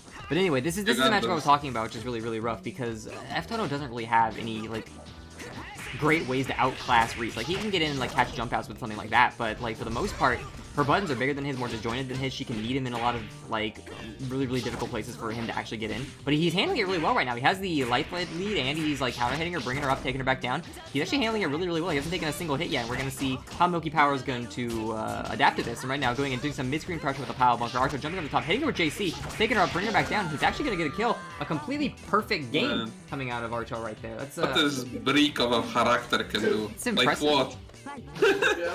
So let's see how Milky Power ends up adapting to this, maybe. Goes in with a Power Bunker, ends up missing it, gets hit by JC, but no, her back end ends up getting counter hit by Arto, coming back over the top, gets DP, and now Milky Power going for a second DP, and it just misses. Arto coming in, gonna do some damage, bringing her up, taking her back down, 3.8k, jumping in at her, backdashing. He's just kind of like trying to protect the space in the mid-screen, but Reese, she does have this big normal, so she can kind of approach relatively safety, going in for some stagger pressure, jumping in over the top, getting with a throw, coming up over the top, charge button coming down, baiting Arto's shield, and now she's just gonna come in, get some big damage off of JC starter. Okay, maybe not that big damage, 2.9k, a little bit underwhelming, Milky Power. I'm a bit disappointed, but there we go. Going in for the EX Power Bunker, 3.1k, and what's the tricky mixie gonna be? Goes for the overhead, but Arto just DPs. He ain't getting taking that shit. Going in for the corner, and Milky Power shields it, but she's not ready to actually, like, shield counter it, right? So, she's got a lot of red health, but being a full moon character, she's not really able to do too much with it. And right now, it's not looking too good. She ends up backdashing herself into Arto, and Arto just doesn't swing, waits for her to land. Milky Power lands, tries to push a button, and Arto's like, no. You might not have landing recovery because you're a full moon character, but if I swing a little early, you're actually going to get counter hit here, fool. Don't fuck with me. I bet she feels real foolish now. Going up, trying to protect his space a bit. Gets counter hit by Arto. Arto doing a really good job, actually, like, protecting his space and hitting these kind of hurt boxes. But Milky Power putting him in the corner, dashes in DPs. Arto DPing her and putting her in the oh, man. It's like Dragon Ball Z, they're powering up. There we go, but oh no, Goku's able to build just a little bit more power than Frieza over here, so there we go for the overhead. Arto actually ends up blocking it, bringing him up, not taking him back down. Actually gets a counter hit with the Myriad Slashes. Rising J hits her, but Milky Power's about to go into max. Does she want to go into max, or is she going to try to spend some meter? Going into max, what she wants it a lot. Arto baits the burst, but he's not able to get a punch. Milky Power shielding twice and not actually able to, like, catch Arto, but Arto not able to catch her either. Counter hits with the DP, but not able to get anything off it. Both characters counter hit each other right there, so they've got, like, this very similar game plan. They just move differently, and here's it. It's going to be enough to kill. Not enough to kill. Tohno's a tanky type of character. Goes in for a shield. That was risky. If Milky Power actually held that, it would have killed him in his own shield recovery, but she didn't want to hold it right there. She thought maybe he'd be ready for it. Does a Rising JC and ends up catching Arto. It looks like he was trying to go for a air throw because I heard a shield sound, so first round going to end up going to Milky Power here in the set. Milky Power standing still, intimidating him with her just overwhelming presence, and there we go. Gets him to the 5B, another JB catching him, anti-airs him, brings him up, not taking him back down though, going for a little bit of a power up, and then Arto dashing in, trying to catch her on the back dash, but he uses 5B instead of 2C, so it doesn't end up connecting. Bringing him over to the corner. Here we go. Now we got Rizvi applying some corner pressure, and it doesn't matter if you EX block those kicks. If you don't block them high, they're not going to be plus, and you're still going to be taking pressure disadvantage while Reese gets to move herself in. Goes in for a charge attack, but Arto ends up counter hitting right here, but not counter hitting, but there's a counter hit. Taking her up, bring her back down. I've noticed Arto doesn't really do the optimal Tohno air counter hit thing, but it's still like 2.9k damage off of an air counter hit isn't bad, so it's like, at least he's landing them. I have a tendency to miss him, sometimes trying to go for the optimal landing, but here we go. Going in for the overhead, Arto actually stands and blocks it. Doing a really good job blocking these Reese overheads. I see they hit people a lot because Reese is kind of an uncommonly seen character, so it's probably a bit of a knowledge check when they come out kind of weird and you're not ready for him. But there we go. Arto ends up getting shielded. Reese gonna bring him up, take him back down. He is in heat right here, and then Reese gonna go in for an EX Power Bunker, but Arto DP's out with the last bit of heat he's got. Then she jumps up, shield. He punched her in the fucking head. Skull broken. Dude, neck twisted. Was she going for a air throw, or was she trying to, like, actually shield what he was doing and it was just delayed? Either way, she ends up getting caught out in the air, and we're back into neutral here. Arto, she has to go for a charge button, and Arto just jumped right in, and JC's are coming back in over the top. He's using these, like, I'm noticing that something Arto's doing, which is really well, is that, so Milky Power looks like she's trying to kind of react to what Arto's doing. She's playing a lot, like, somewhat reactively when Arto goes up in the air and when she wants to come up after him. But Arto is playing really, really aggressively and throwing buttons really, really preemptively, again, to hit those extended potential hurt boxes. So, normally when you think of, like, hitting potential extended hurt boxes, you think of, like, maybe neutral jumping and trying to catch someone aggressing on you, but Arto's doing a really, really good job of being the aggressor and at the same time putting himself in a position where he's not actually going to hit Reese, he's going to be hitting the extended hurt box she might potentially put out. And it's a really scary combo to see him successfully pull that off when you're a character like Reese, who has such big hurt boxes. But there we go, Reese pulling out a tricky mixie, a messy guessy right there, putting him in the corner, and that's going to be the next game going to Reese. And Arto, damn, swapping characters? Arto going to be swapping to the h-ciel. I mean, it was 1-1? Yeah, it's 1-1. In the character that Arto is fucking knows for.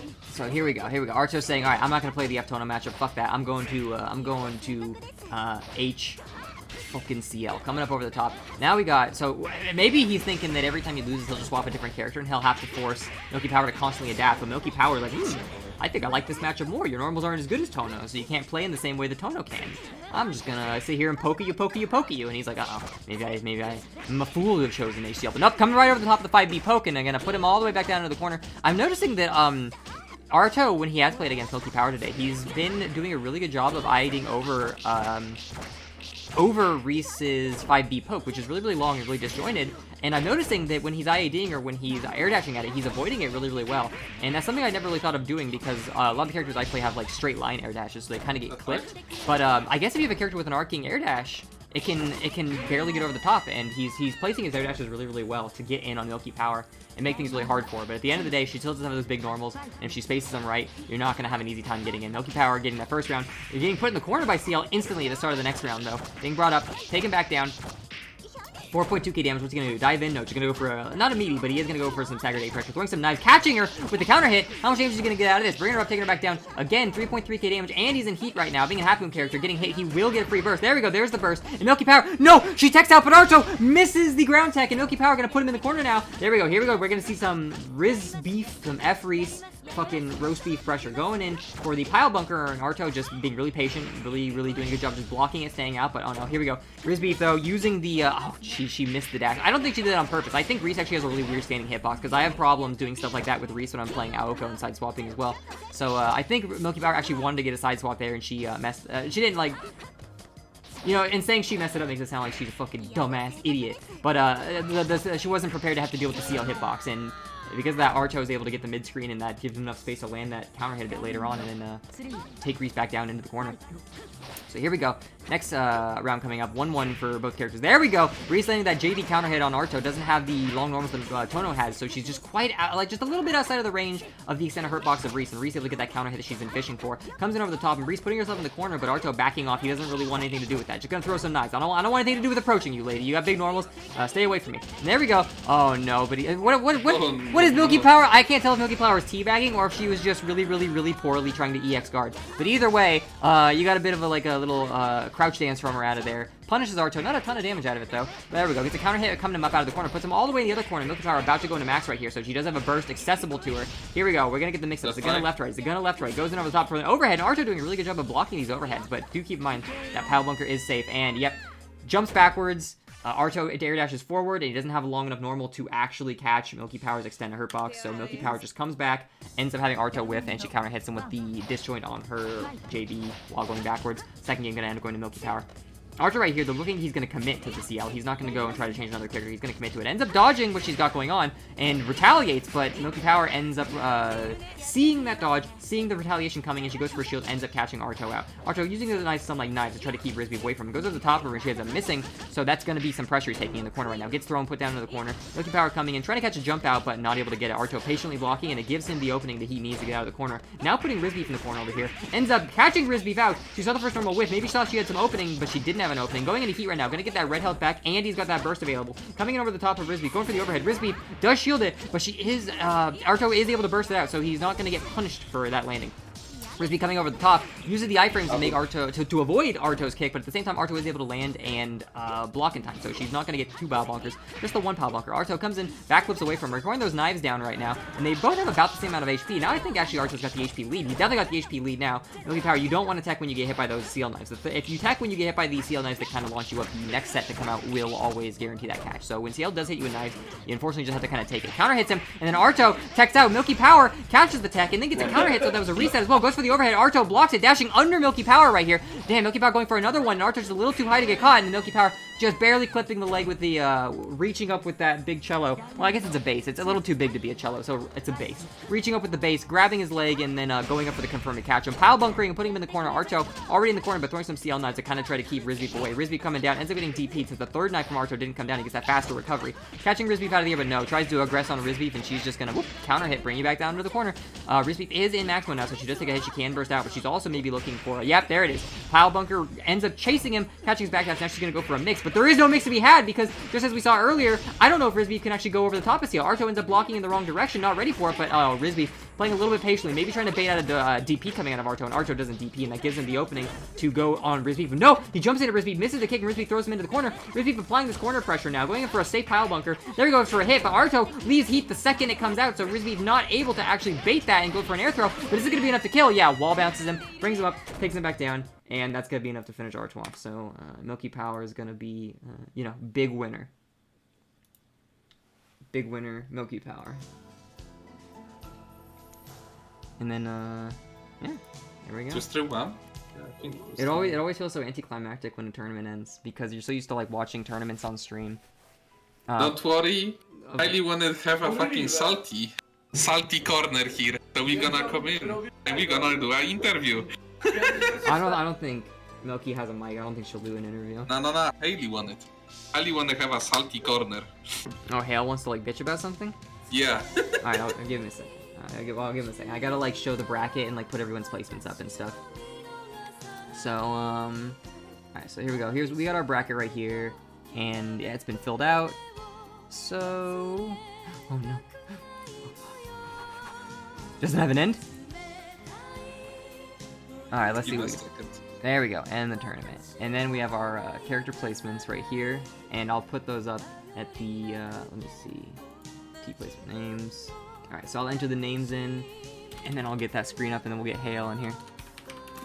He's already here. Oh, is he? Right, 'cause he's a mod. Yeah, he can just jump in, can't he? 1 second.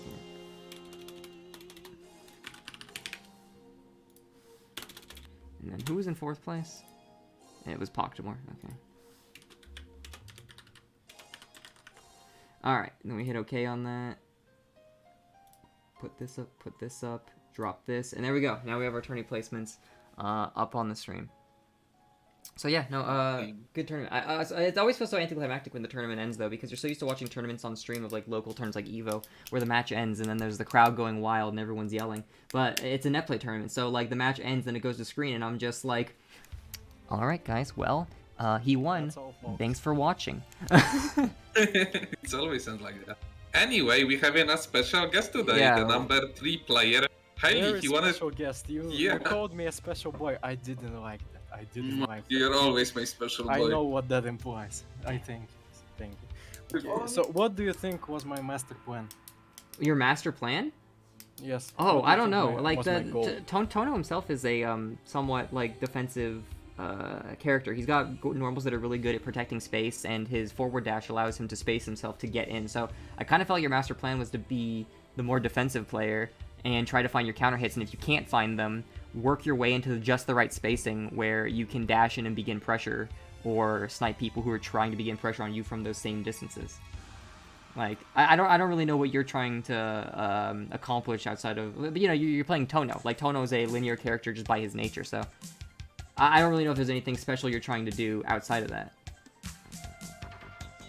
My real master plan was that I finally get the biggest winner, the bigger winner, and the big winner titles all in this disc. Oh, okay, so I see. So you lost on purpose so that you could get all 3 of the winner titles. Finally, I have all the emeralds.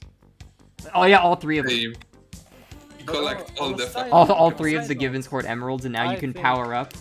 You know, I love Milky Power. No matter how much I say it's dead or it's dying or I hate the game when I lose, I love Milky Power. There's 3 beginners I saw start after me, and they're all, you know, decent right now. It makes me feel good. It's nice to have a community. Yeah. No matter how small it may be. Yeah, no, for sure. Melty Blood's great. It's better than fucking Lumina. Lumina is such a sad, such a sad sight. It's a bad game, man. There's so many things about that game that are so confusing, but it's like just no one even plays it. Like, who even plays Lumina anymore? Like not just in Europe. Like, because, you know, Lumina came out and everyone was like, oh wow, the Melty Legends are gonna return for Lumina. Goichi, Chen, Yu, and then in Europe like Multi, Sonos, Aka, K-pop, 2K. They're all gonna be like the, what's it called? They're all gonna be the Lumina Legends. And after like a week, all of the like European legends just like went back to playing normal Melty Blood. They're like, yeah, I don't want to play Lumina. Fuck this. Like, so who even like what does the competitive scene for Lumina even look like? Like, who's even fucking playing it? At right now, I don't know, but I know Terutas was the best EU player. And then he also stopped playing after like week 2 or month 1. Sure, a lot of like Russian players play Lumina still. All the tournaments you see is Slav Blood. Yeah, but I always hear from them, well, from our Lumina players, that the tournament scene is so small, even they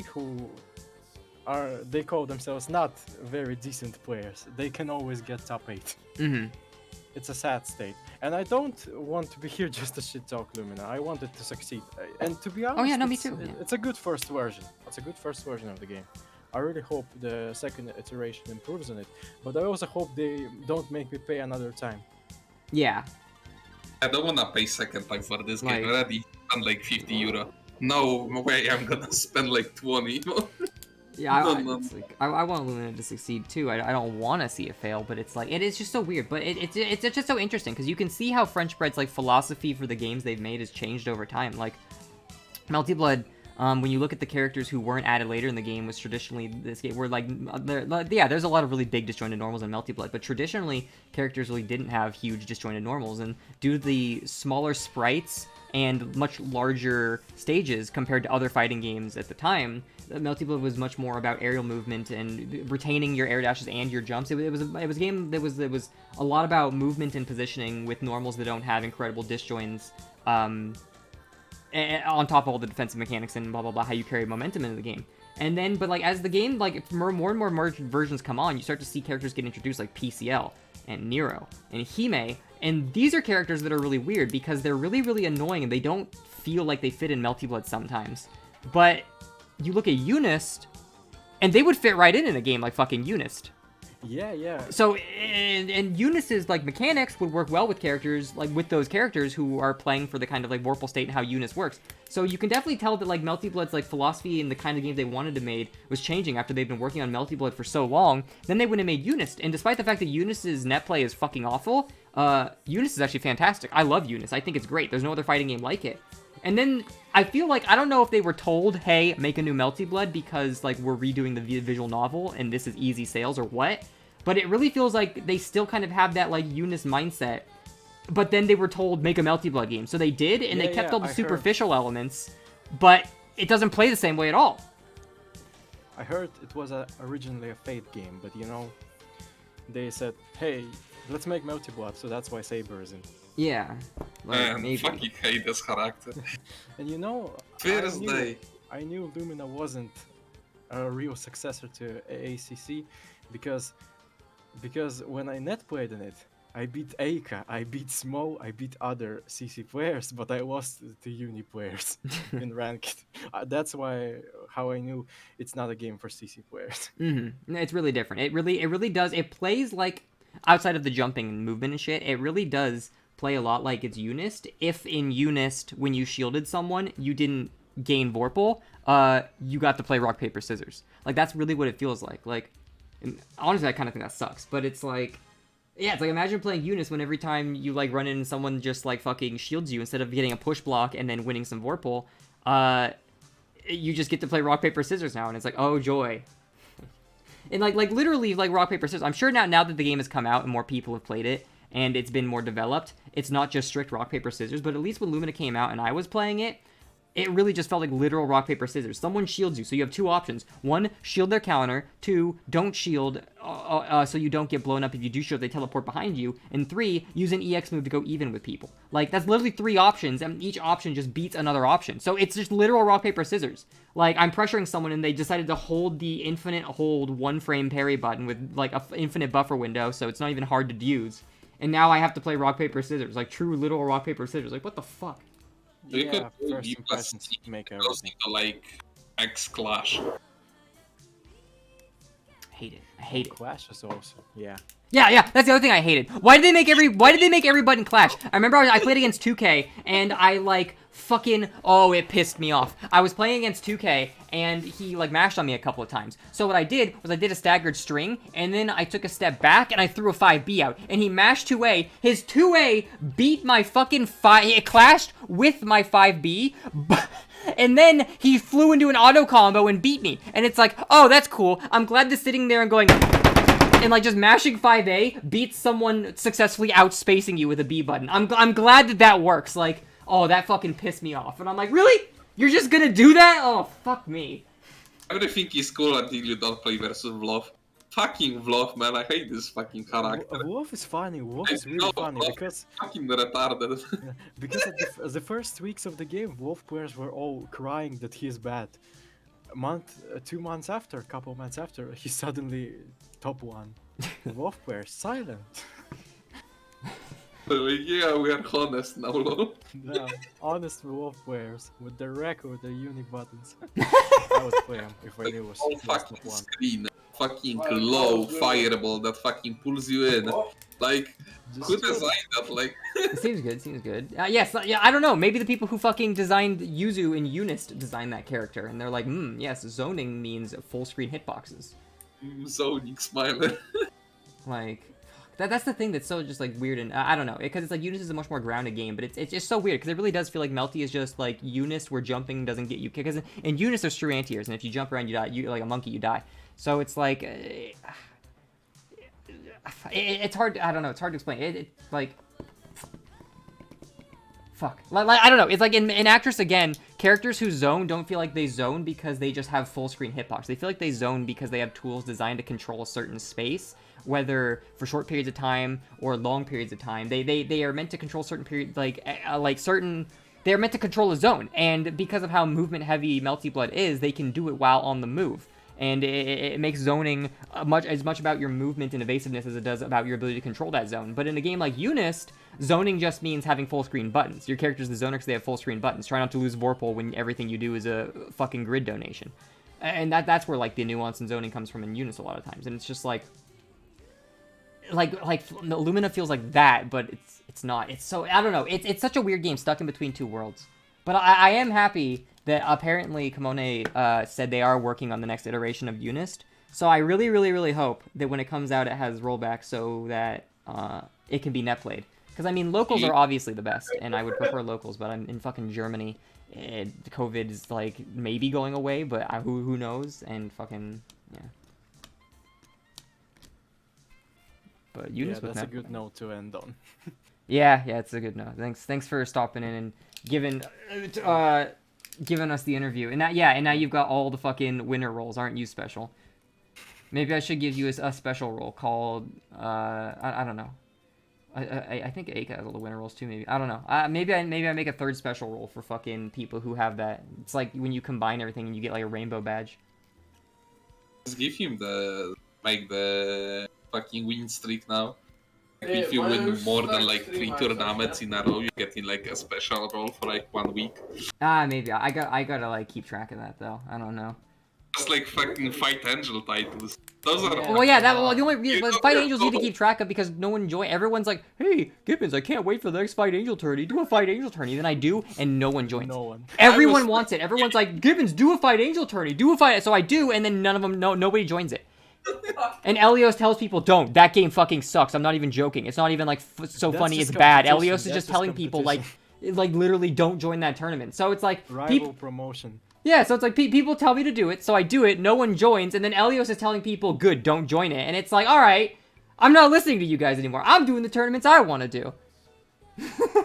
We should do a fucking uni tournament this time. No, fuck Uni. That game's go. netcode is dog shit. If it gets rolled back, yeah, I'll start doing Uni tournaments every other weekend or something.